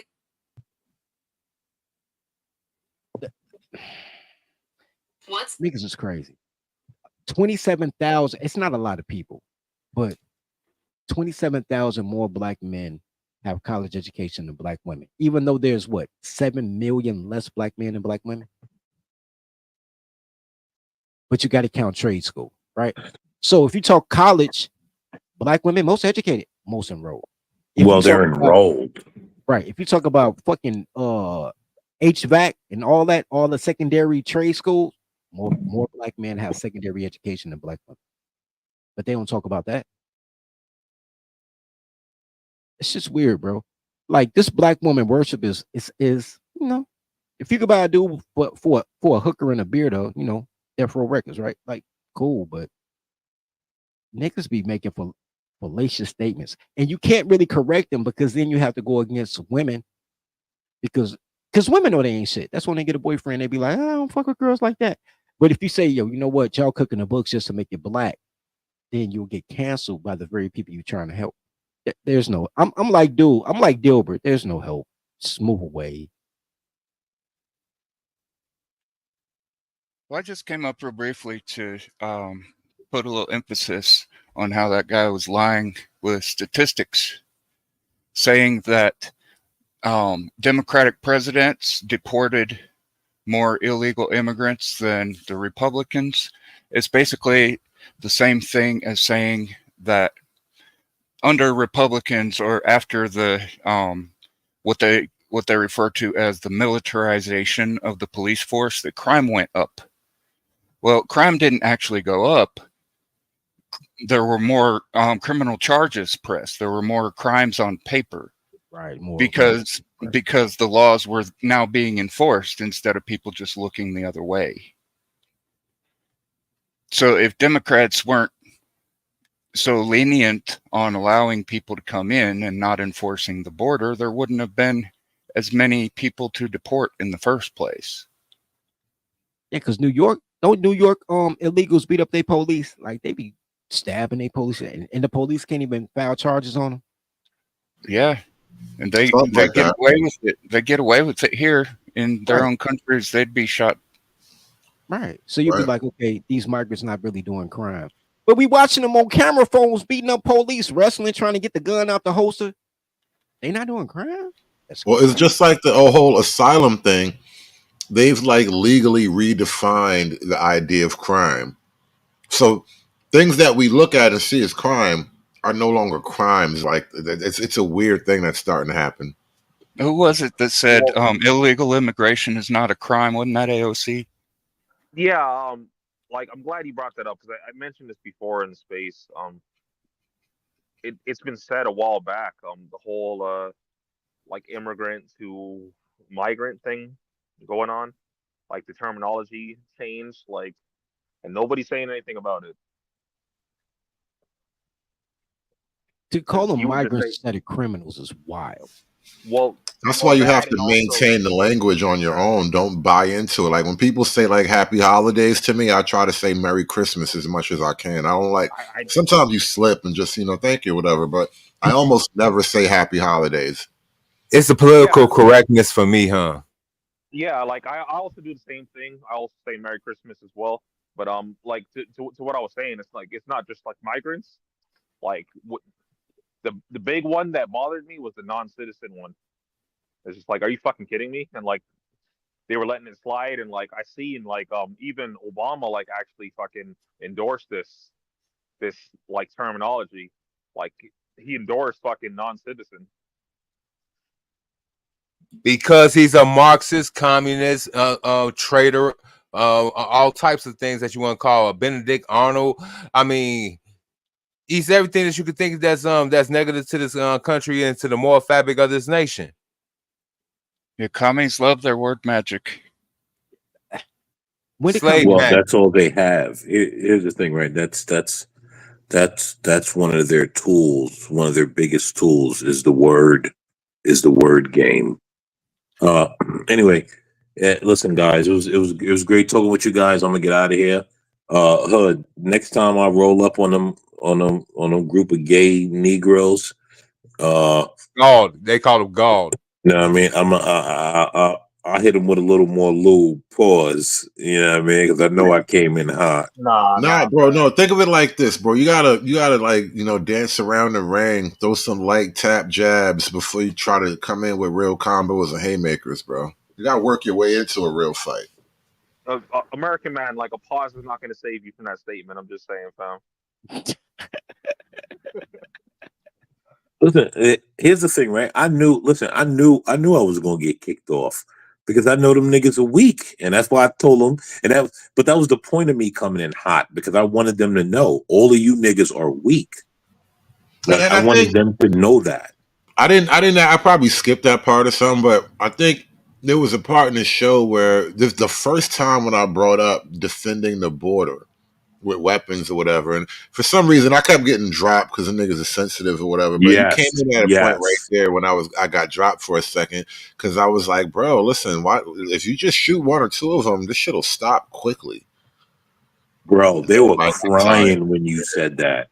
Bro, they were crying. Oh, this is white supremacy, and this is the white man, and I want to blow him. Them niggas are weak, bro. All weak. And that's why I had to let them know. Like, all that shit I was hearing, niggas was a bunch of pussies talking that bullshit out there. Well, somebody mentioned in the chat earlier. Somebody mentioned in the chat earlier, and another content creator also mentioned this. He's actually he was actually a big supporter of Cynthia G. I'm just saying. That makes sense. You know the problem I got with the term white, not even white supremacy, but like white nationalist. Like, no, I'm just saying that like Q Butter, like he's actually a big supporter of Cynthia G. Come on, bro. The name. Oh yeah, he showed. That's why. Yo, you right. You right. Synthetic fucking G. Yeah. But bro, his name Q Butter, bro. I've never heard butter being used outside the actual butter, and it being gay. Butter, that's what it is, right? Like when you do anal, they call it butter. Just me. Yeah. Yeah, I don't know. Shout out to Butters on South Park. Yeah, but shout out to that Butter. He probably Mr. Look, here's my thing. When you talk about the way that black people talk about white, first of all, when they say white supremacy, white nationalism, they only mean men because they love white women, right? They only mean men. The fact that you think that a man protecting his borders and his property is wrong is intrinsically gay. The fact that you see yourself as less than another man who idolizes you a lot of times is kind of gay. No matter how. No, sir, not kinda. It is the fact that you can call yourself a man and sit down and be like white supremacy and believe that another man is supreme to you. You're gay. You're a woman. And white men are like middle of the pack at everything. Like they're not the richest, they don't have the most influence. Like they middle of the pack, but they're cool people. Shout out to the Caucasian persuasion. But we're the whites. Nobody ever cares if bad things happen to us anymore. I know, right? But intrinsically, right? It's like calling your authority the man. Like police are the man, the system run by the man, and then you call your homie boy. Like, nigga, what? Like.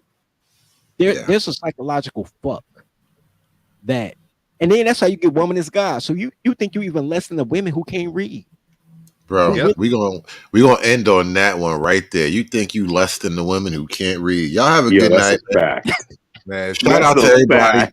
Shout out to everybody on the panel. Shout out to all my niggas who can actually read. You know, y'all amazing. You guys don't even know. Y'all just totally broke the black bar. Like you guys raised the bar. You can't judge niggas on your curve no more because you can read, and they think they worse. They think women that can't read are better than them. That's wild. Anyway, bro, we done. We done. It's been a long night. Peace, y'all.